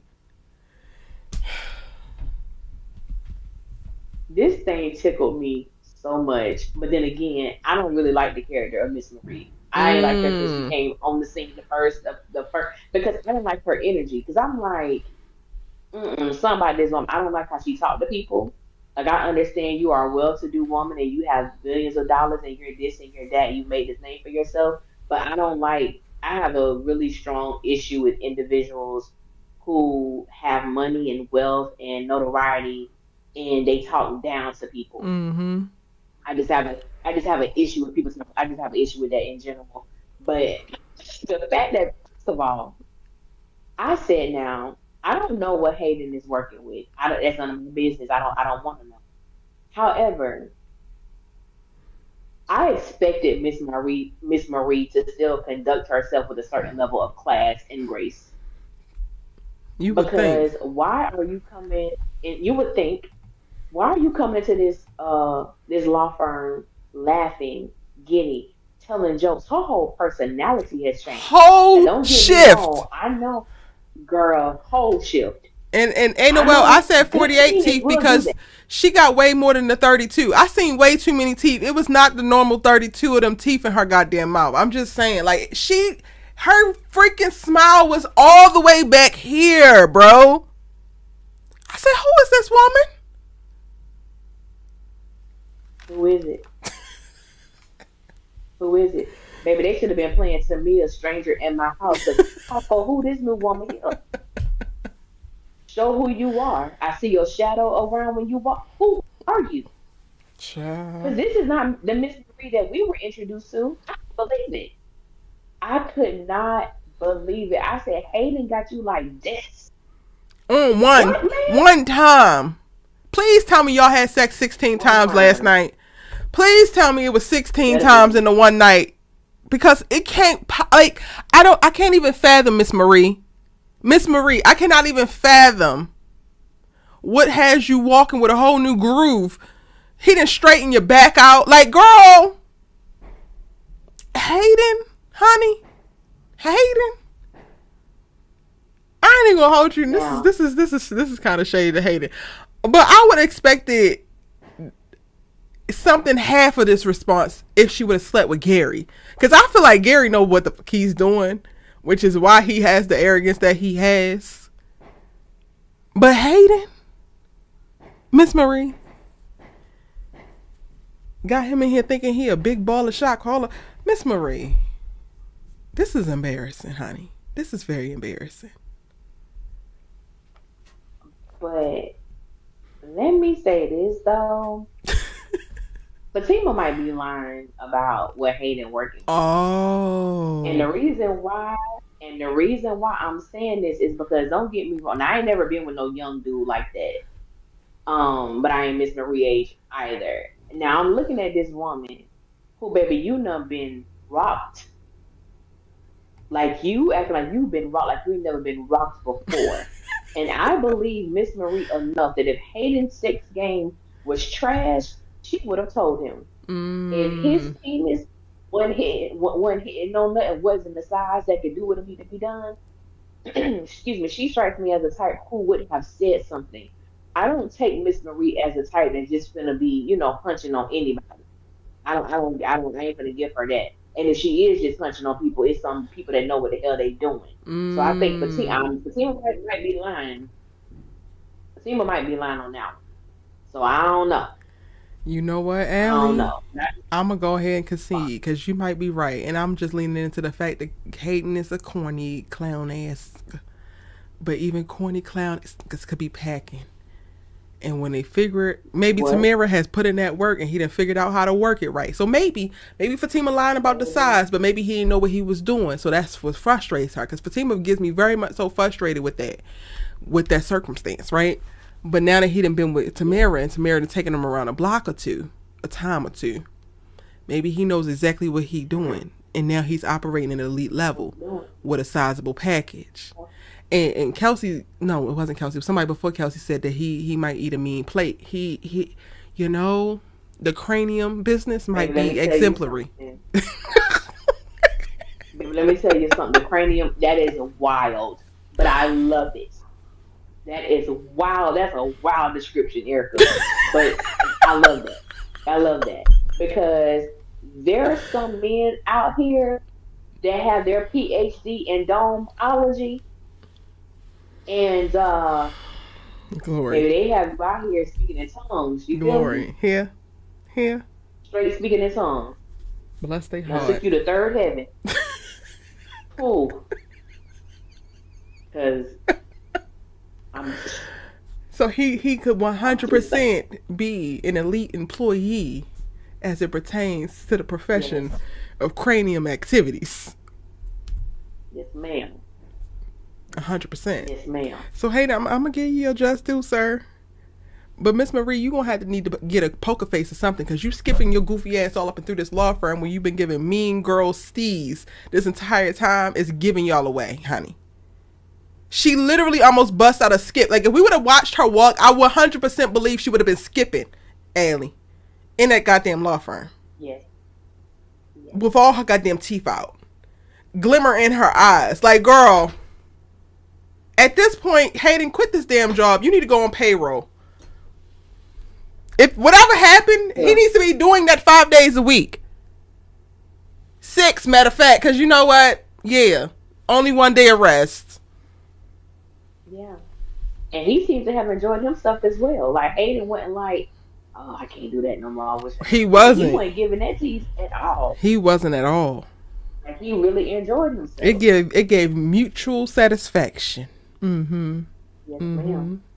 And Yes, and then you ma'am. gave him a nice old Now, boost to his goofy baby. ass ego. The way that Chris just beautifully was able to do the whole yucking it up with her, and then the moment she exit, he turned back to Tweedledee and Tweedledum. He like, stank face. I said, Chris, stop playing with me. Stop it. Cause you don't see it for these hoes, but you was appreciating the punani, the finally aged punani that just walked out of here, and you turned to these little crooked heifers, child, laughing, crying, watching this I man. love I love Chris, and I think that for me, with him playing Hayden, he has found his what they call it his rhythm. Mm. He has truly found his rhythm because I think he just went from being like this annoying character to like a character I actually like Hayden. I was like a Hayden a long time ago, but I'm like he done found it. Like he plays it so well, almost like how Cheeto has really embodied Gary when we see Mm-hmm. him on screen. I feel like Hayden has found that for. I mean, excuse me, Chris has found this for Hayden because he plays Hayden so well. He does. He He really plays it. He does. plays him so well. It's so dope to He do. watch. Okay, But girl, baby, going. when Miss Marie told, I gotta say this about Miss Marie. When she told Andy, I don't have the time nor the crayons to explain this to you, I died. I lost it. Ma'am, you done I skipped your said, ass in here you showing every wrong as last one of your hell. teeth with this You twisted wrong as ass hell. wig on because you been fucking all night. You want to talk to me about some goddamn crayons? Do you got some condoms? You want to talk about crayons? I'm gonna start talking about condoms, Miss Marie. See, Andy need to get with it. If you gonna be off the ball, Andy, you need to be witty, honey, because you have these people eating you up constantly, and your Rockwaller ain't doing nothing about it.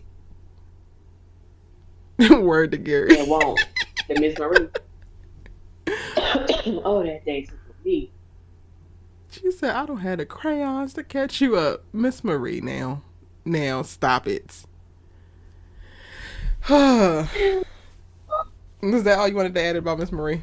Ah, yeah, I'm done. I'm done with that. I'm done Okay, with that well, heifer. we just going back to your man, honey, child. Bless his heart. Which one? Not which one, Allie. Y'all gonna have to get Allie's ass. Which one? Gary. What the hell? Gary, yeah. Yeah. Gary, I'm not gonna lie to y'all. I'm not gonna lie to you, Erica. Now, last week after the thing that he did, I was completely disgusted with Gary. Like, oh, whatever time that was, he called himself, get turned on by what the dude told him that Andy had on. I was completely disgusted, like really disgusted. I'm like, I'm done with Gary. I still am, but baby, this scene with Gary and Andy, I was like, I should not be liking this position. it's Cheeto's fault because Cheeto is so locked in to this character. And also, what it showed me was Gary really showed Andy, I've never loved you. It has always been about controlling you and manipulating you to get what you want. And I think that was Oh, Ellie, it froze on us, honey. Hold on, Ellie, you gotta go back because it froze. It said you said it never was about loving her, but it was about what? was it was about controlling her and manipulating her. Because when he went into that fake cry, I'm like, we saw Gary do that in season one.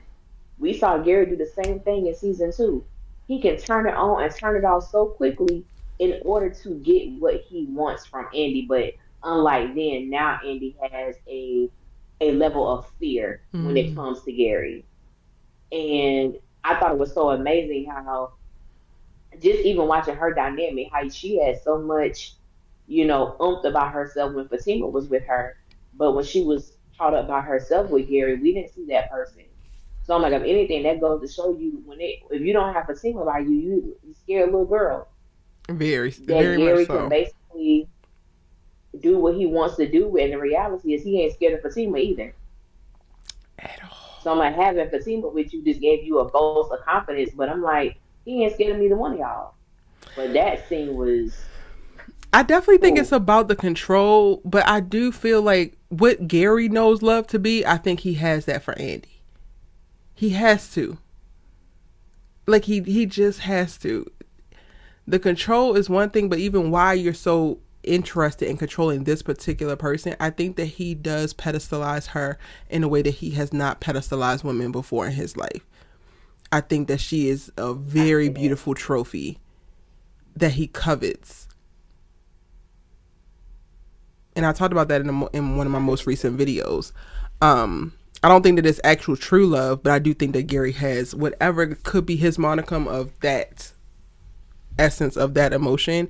He has that for Andy, and it's the wildest thing to watch because while he is committed to like menacing over her life and controlling her, I also could see if Andy conceded to the control more, he will be fine in the relationship. Like he would actually still have a relationship with her. That's true. That's true. I didn't expect for him to actually admit to having the bugs in the houses immediately. I was just like, oh, this is what we Didn't doing? either. I was shocked. I was really shocked about that.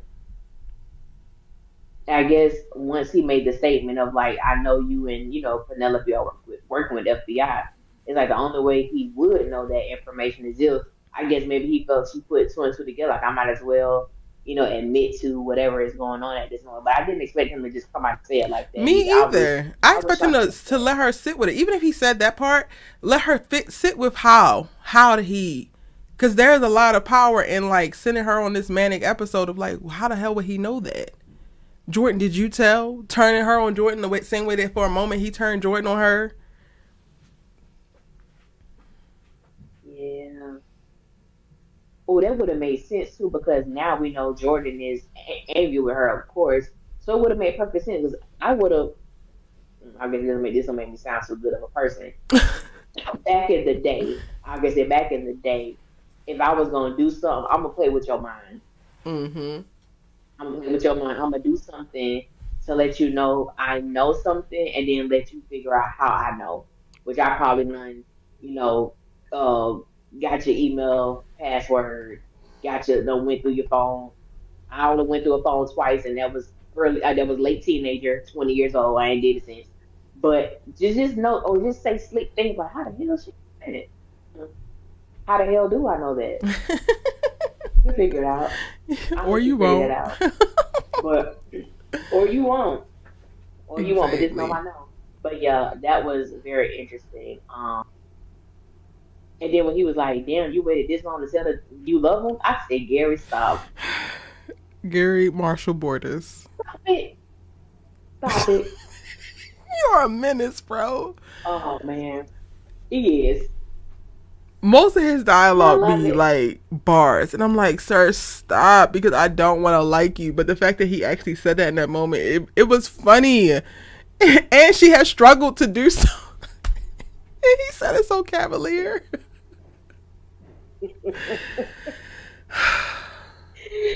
Y'all, Oh like Shari God. said, Gary has to get put down, y'all. There's no handling this man. He has to get put down. Because what are we supposed to do with that? If that is still walking around fully functional, breathing, that is a problem. Gary Border is that, and that is always going to be a problem until the last breath he takes. Yeah, he got to go. He Michelle got to said go. that at this point, Andy is still as naive as season one. Do you agree with that, Allie? And she's still naive as um say I don't agree, and this is the reason why I say I don't agree. If you say that she's naive when it comes to, more specifically, are you saying that she's still naive when it comes to Gary? I do not believe that Andy is operating um with that same naivety that she did in season one when it comes to him. Because I think we got a lot of great detail about how deep she was with him. Even when her friends tried to come to her rescue, even finding out all the things she knew about him, she still genuinely wanted to be with Gary in a romantic relationship, even so much so going so far as to marrying this man. I think now, when it comes to her relationship, I don't think there's any remnant of her that actually wants to be with Gary, but she does still play with him as if he won't hurt her Mm. or cause some type of hurt with her. And I think that with Gary, going back to what you said, Eric, I believe that there is some twisted part of him that has this weird love for her that he may not actually hurt her, but I'm going to hurt what's closest to you. And right Mm. now, that's Jordan. But she played with him a little too much for me to know the things that he's done. She played with him a little too much. But as far as like getting involved with him as far as relationship wise, on her own accord, no. But I mean, we do know that certain things are going to happen between them because of what he's going to hold over her head. But I don't think there's anything about Indy that wants to be with Gary. Same. I agree. Ain't no else is such a terrible way to write a forced marriage, but I guess that explains why we suddenly got her love admission. She has to do this to save the man she loves. Child.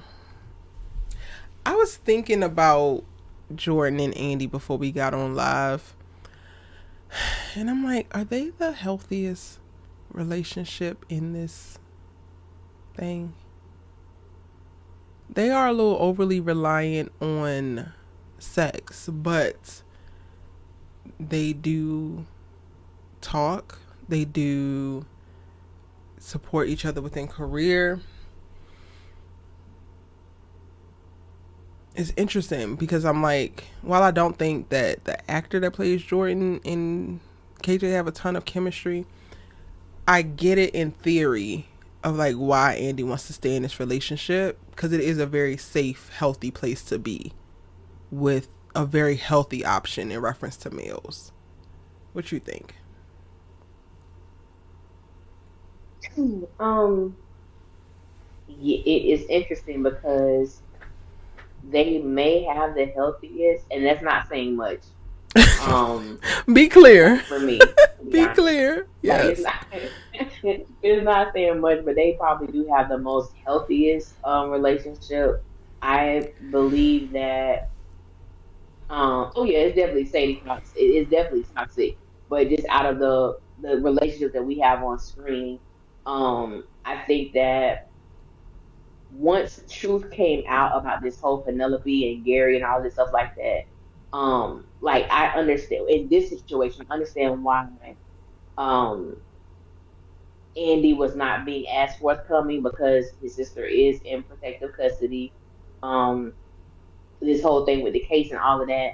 But it was just, to me, it was just so interesting how that part came out. But I do agree they do communicate when it comes, and I don't. I agree with you, Erica. They don't have like this massive, amount of chemistry amongst each other. But as you said, in theory, it works. in theory, I understand what they were trying to do. You have Andy, who was this lawyer, and then you have this ex professional football player who's going into politics. It's supposed to mesh well if they didn't have the likes of Gary in their vicinity. It would mesh very well. Yeah. Um, but I was like, Lord, I said that man. It's the first time we done ever seen this man pray, and he trying to get a good old prayer up to the heavenly Father. And here come Andy with this big old revelation. I said, Lord, Lord, Lord. Like, girl, why would you do that?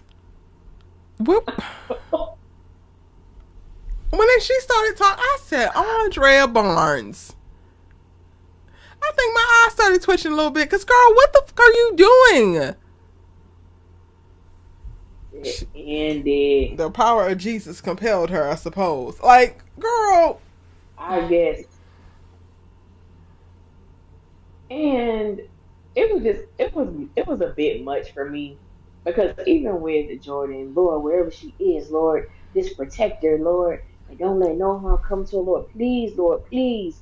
And I guess Andy Hart just got pricked with conviction as he up here begging to God. I said, what is happening right now? Child. What is It happening, was baby? He so was pouring out much. his soul to God. Just begging God Oh man, over this please, Lord, food. please let it be all right. Just please bring my sister back to me. I just can't take it anymore. Andrea, you need to I learn. don't know You need what to I do would get in the do. weight room, honey, because your resistance is terrible. You can't hold shit. You can't hold water. Yeah. He was praying his heart I out though. could. He was praying his heart out. I really want them to, and this is one of the issues that I have. If you want, don't get me wrong. There's a lot of siblings who just, they're siblings. They may not be close, and that's fine.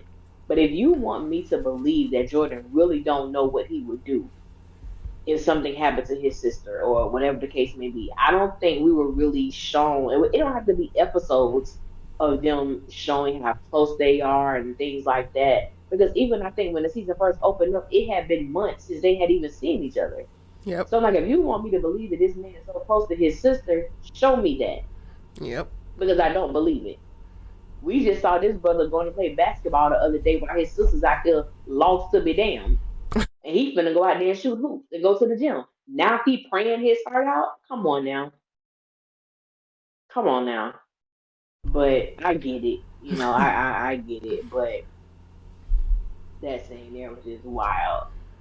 Sadie says at least we know that Gary didn't kill her. Well, yeah, at least that. He didn't kill this woman. Just his kid. And he knew it. But That's diabolical work. thank you. That is diabolical. Thank you for saying that, Sadie, because that brought up the memory for me when he was like if you don't do something, you're gonna end up like my son. I said, oh no, Excuse me? what? Right? Excuse me? Mr. Borders? Yeah. Run it back one more time? Because what was said? Yes. Wow. That's why I That was a can't whole bring nother myself to lust level. after him, Allie. I can't bring myself to lust after him because he got all of that in him. Like, wow. Yeah, Diabolical. Like, truly. Like, we need I couldn't another believe that. word. We need another word for diabolical because he's far surpassed it. He has. I didn't think I could be shocked about too many things on this show, but I literally had my mouth open when he said that. I did not expect him to say that. Nothing like that. That threw me. That threw me. I said, baby, they are making Gary so like I don't even know. I have to think about the words to use, but Gary is so evil. Gary is so evil. I just couldn't believe he said that. Ain't no else says it makes her worry about where his other kids are and how are they. Hmm. Child, where are the other kids? That is a very great Where question. are they? He is. Anything else, y'all, we need to talk Hmm. about from this episode? I think we hit everything. Yeah, let me pull up my notes, child, to make sure. Oh, Trey and Pam and Karen taking that Oh video God. or pictures.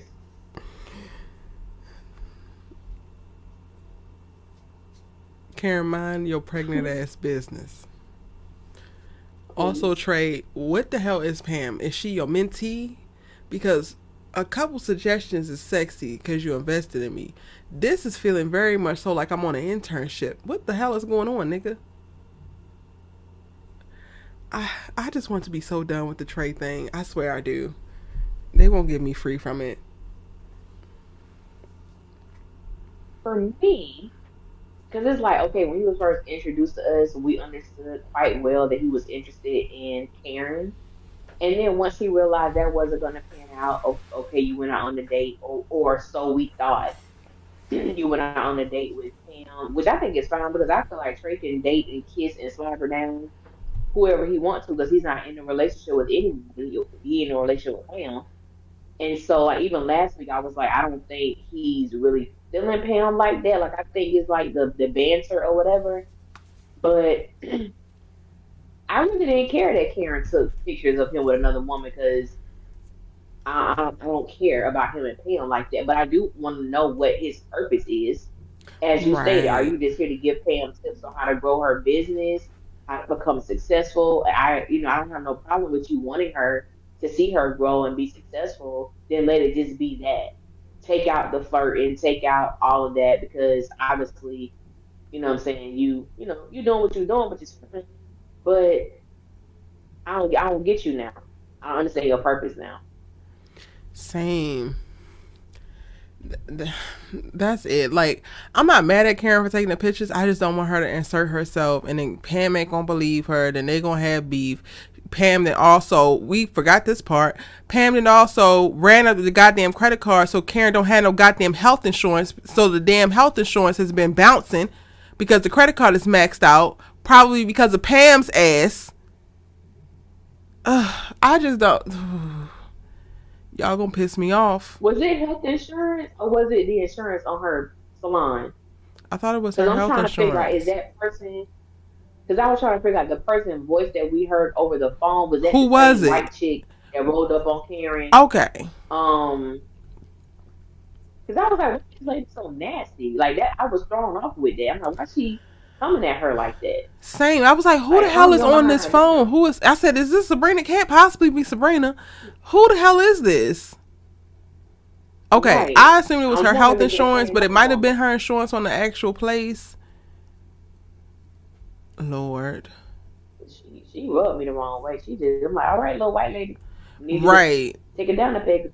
That makes it so much worse. If it's that lady, oh, we on your ass. Yeah, because I already didn't like her from the first time when we were introduced to her.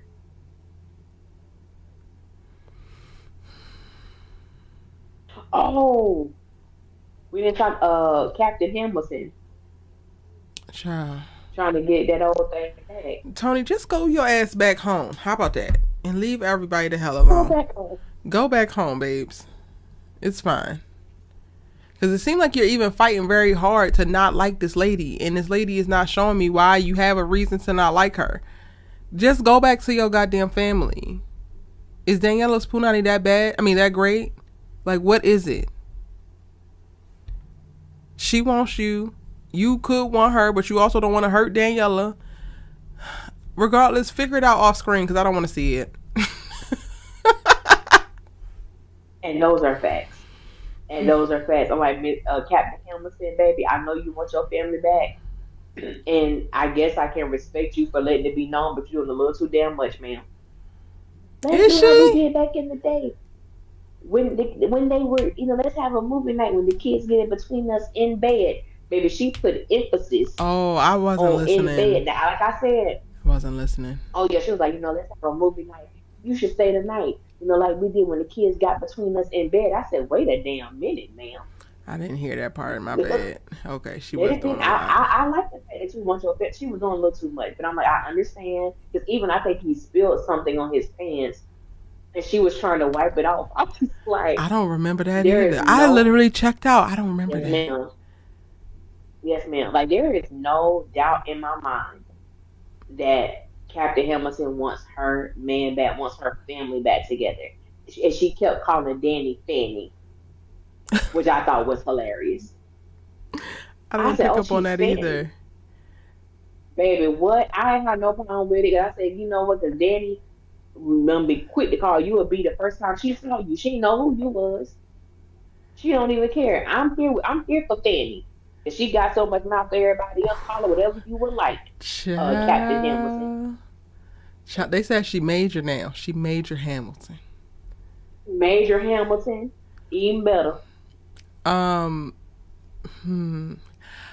It's like, Daniela, if you gonna fight for your man and all you have to bring to the table is pussy, girl, just give up the fight already. Cause it's like you want to have smoke for the lady, but and I'm not saying that you need to fight for it. I don't want to see two black women fighting over some goofy ass man.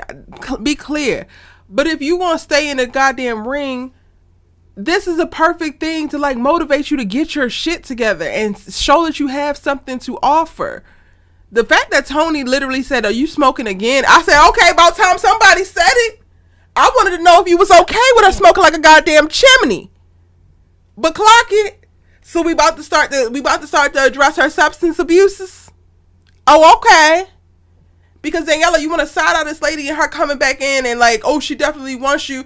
Okay, she definitely wants him and she's coming with what she got. So what you got, sis? At some point, it's like, are you going to get yourself to a place where you're confident enough in yourself and you know who you are and you believe yourself to be a wonderful, amazing woman that can add to this man's life and you want him to continue to add to yours?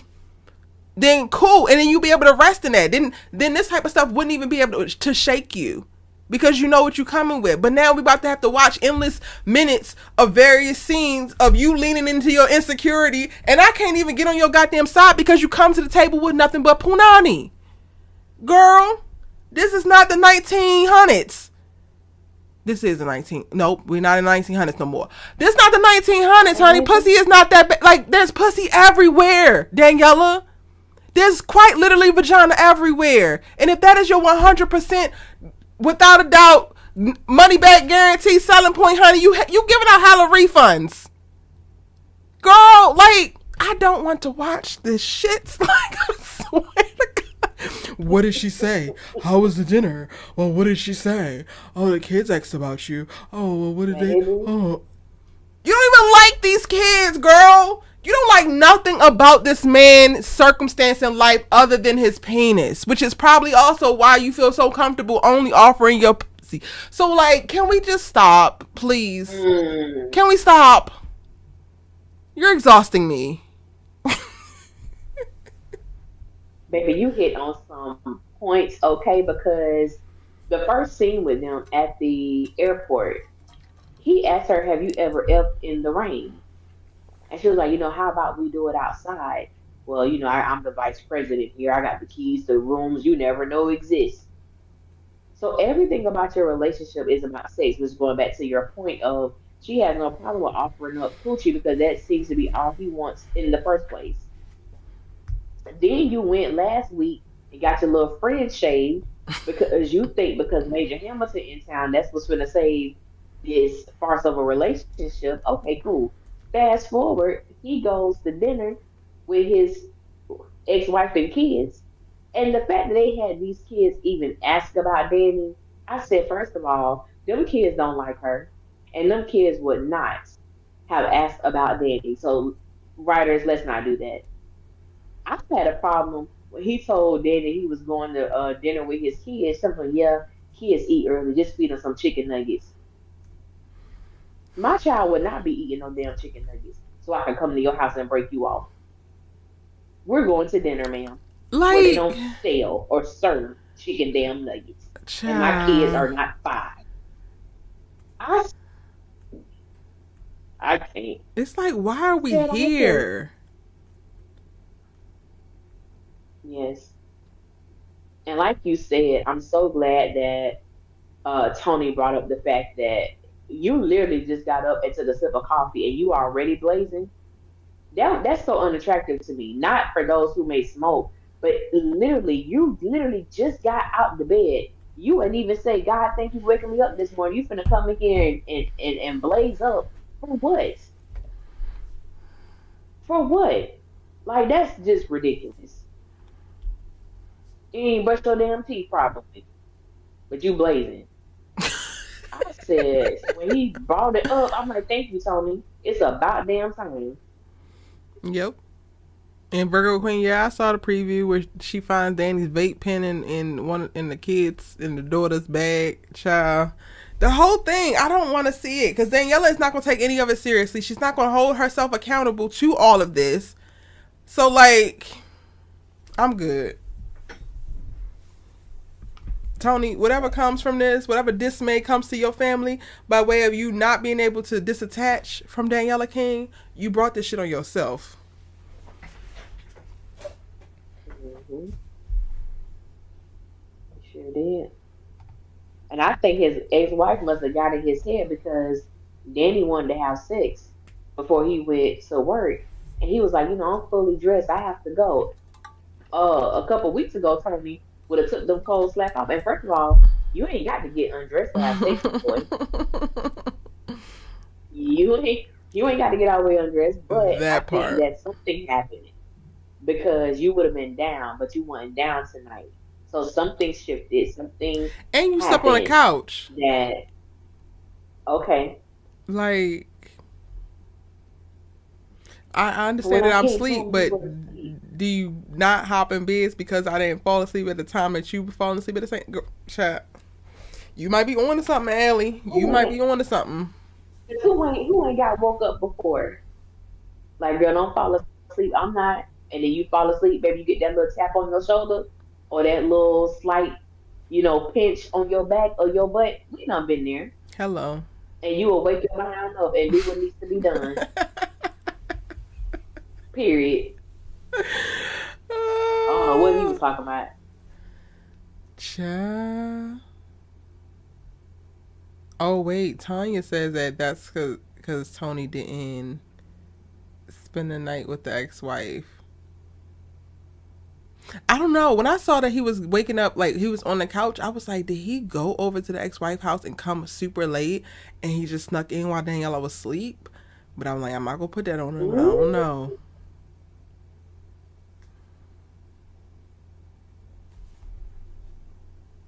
that's Ooh, a Mimi Loves Peace says Tiffany's the standard. She's making him aware just by being around.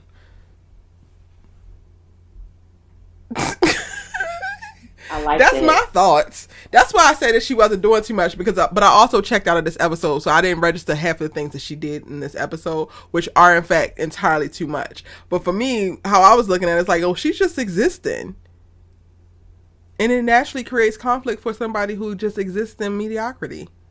That's not her fault. Hmm. At all. At all. Child. I love that point. I think that's pretty much it. Yeah, I think that was it.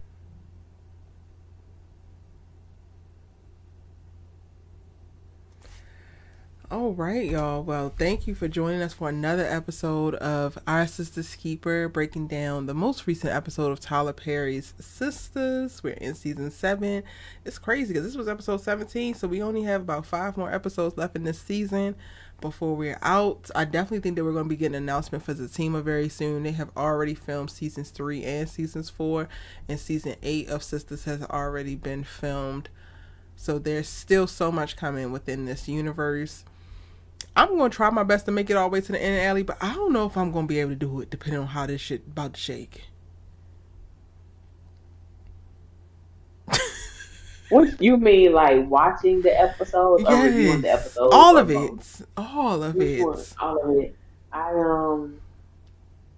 I will tell you this, my sister, along with our family that's on the chat now, watching us now.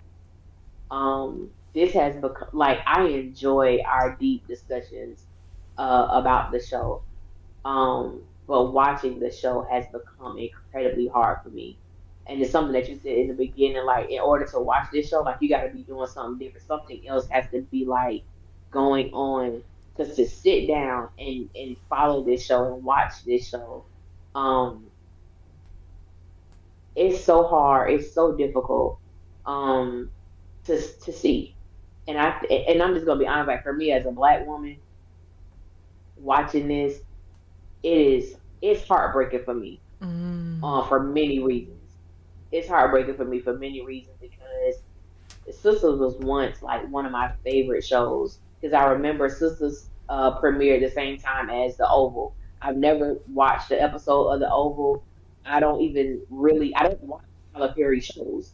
The only show I've ever watched of Tyler Perry's was House of Pain, the original, and he didn't even write on that show. He just directed and produced a few seasons of it. So I've never sat down and watched any of his content other than his movies and plays. So this was my first introduction to a Tyler Perry show. And I'm like, oh, this show is really good. And I remember people telling me, girl, don't get too hyped because around the third season, he going to mess it up the same way he did the haves and the have nots. And I've never seen that. I've never seen these shows. So I didn't know what they was talking about. Now, my mom watches all his stuff. And so she was like, he always killing somebody off. He always, doing this and doing that. If somebody got to die, it's just like crazy.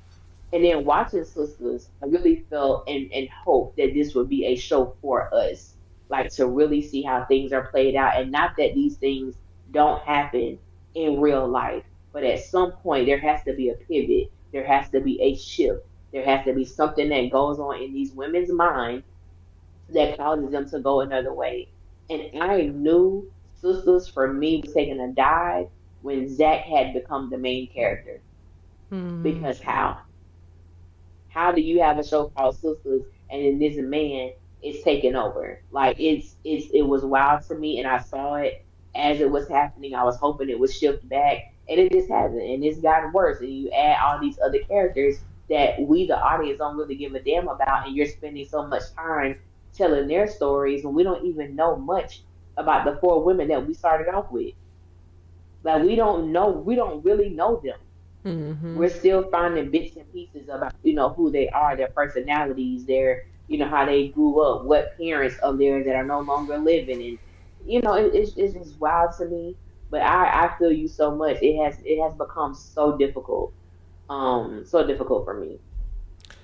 Yeah, Mimi Loves Which Peace. is If Loving why You Is I'm Wrong still gets to sorry. me too. Like that show fell off so crazy. But I was like working on other videos today, other sisters videos, and I was reading the character descriptions for like the characters that's coming to season 8, and like trying to work on a video about that. And when I looked and just saw how many, well, first of all, the showrunner now as of season 7 is a man, Jamie, and how many episodes he's written, it stopped me for a second because I'm just like, how the hell? Not to say that male writers can't write women, because women write men all the time, but for us to be in a place that we're at, like, why is this ship being steered under the male gaze and consistently just not fully actualizing women?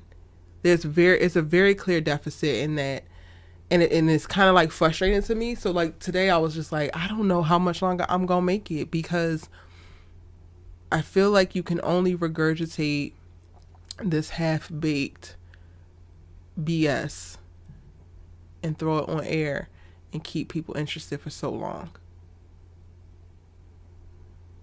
Yeah, and I think it has affected like the videos that I put out concerning sisters. Mm-hmm. I have fell out, and I hate that.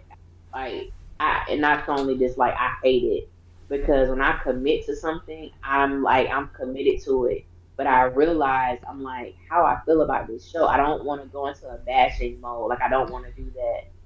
So if I am going to talk about the show, it has to be something in the episode that I found to be hilarious or I thought is a great speaking point. Because I'm like I Mm. didn't really put out no videos, but now it's stretching me to talk about other things. Like I don't know if anybody watches Reasonable Doubt that comes on Hulu, but the second season is coming back out, and I absolutely love that show. So it's like talk about other things. Listen Talk about here. other shows, even past shows, past episodes of things that girlfriends and something we grew up with that helped raise us and show us. Like I have more fun doing that than sisters at this point, which I know it's the we truth. talking about the That women, right? I know we talking about the women. But the way that Reasonable Doubt had me, because Michael Ealy, child. yeah, baby. Yeah. But they were telling dope stories up until the end. The end went a little off, whatever for me. Yeah, it was. But It yeah, was. yeah. But to your point, like it sucked. Like it doesn't suck. I'm trying to find the words and be respectful, because I'm also watching the family business right now, and Lord knows, all my life I had to fight, honey, all my life, because this first Mhm. season, so much of it is terrible. The actors are cool, but the audio be peaking and doing goofy shit, cutting out, is inconsistent. There's like, it's very much so clear indie budget, and I'm like trying my best. I just made it through the season, 1 episode 8 today, and I'm like, okay, now I actually care. I didn't care about so many of the characters, so much of what's happening in season 1 of the family business. It was so arbitrary, so random, but I'm literally sticking it out because I'm like, you have given Tyler hundreds of hours of your attention. You can give Carl Weber 50. Like, you can figure this out, Erica. You can. Um, but it's just Was like, KJ on season one? yes. But even how she gets Oh, she introduced, was. it's just like, what the fuck is going on here? And why did these bitches get dressed in these dominatrix ass, cagey ass outfits to go and whip people's asses? Like, you need no protection, just ass, cheeks, and titties, and a Glock. Got it. Um, Yes. it's difficult, and for me it just takes me to, Tyler, you have built this place and you have basically all the resources in the world, and you're so self-sufficient and self-sustaining. At what point do we move past what we had to like get us there, and like we start to evolve and include that into the art? Because there are people who are trying to tell more diverse stories. Like, I would say the family business has a lot going on, still balancing a bunch of different characters.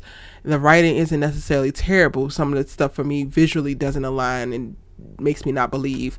But like, Carl Weber doesn't have all that you have, and you have all of this, and you're doing what with it? Yeah. I don't know, y'all. I didn't mean to do this So on a down note, like end it on a down note. And I'm not quitting tomorrow. We're locked in through season 7 for sure. But I need some shit to shake. I tell you that.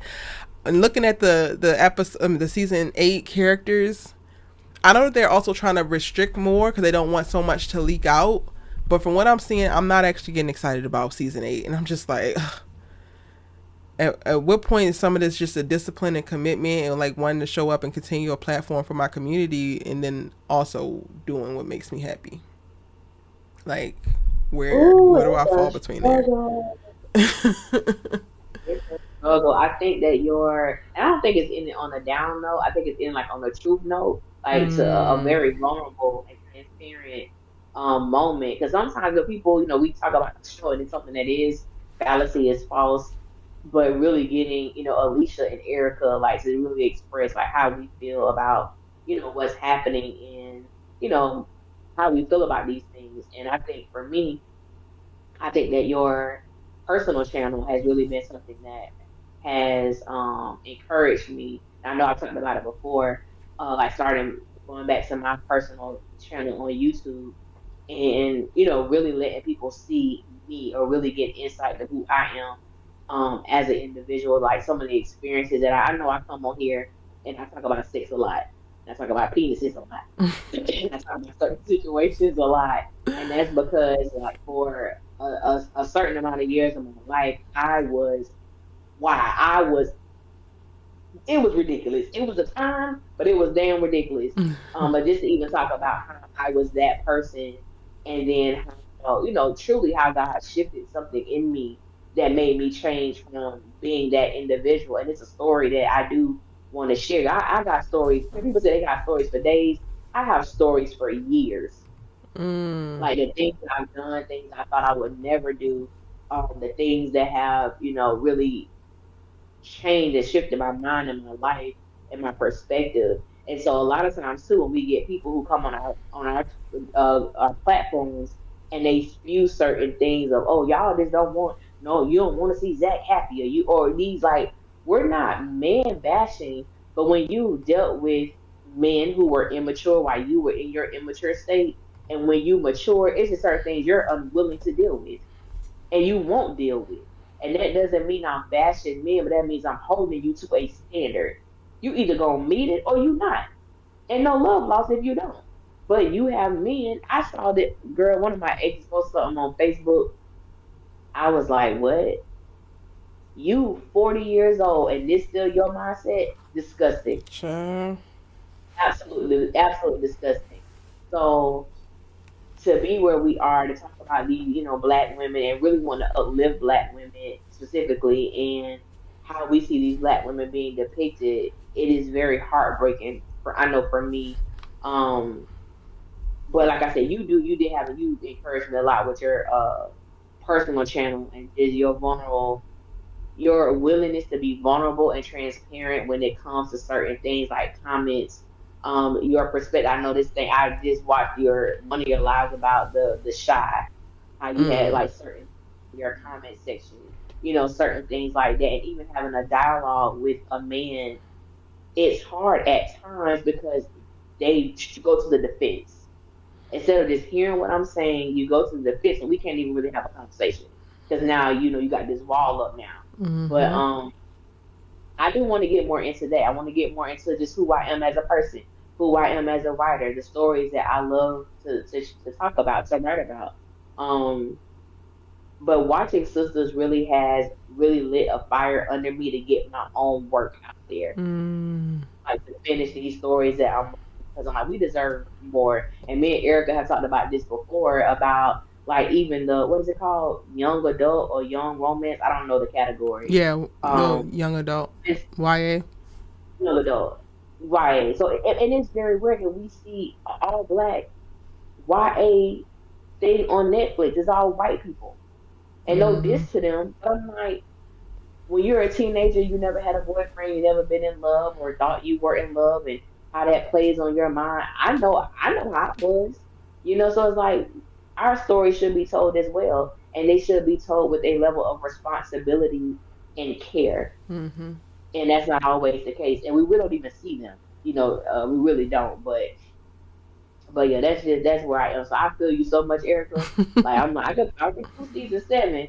I don't know if I have it in me to really like push content for season 8. I don't know. I don't want to quit, but I don't know.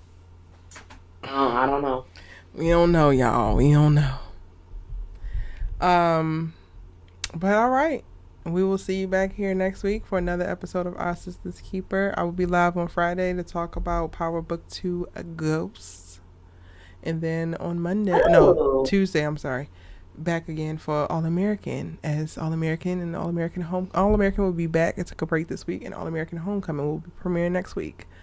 So, fingers crossed. Not 2 shows taking me through it, child. We appreciate y'all. Thank you so much. See you in the thank next one. y'all. Good night.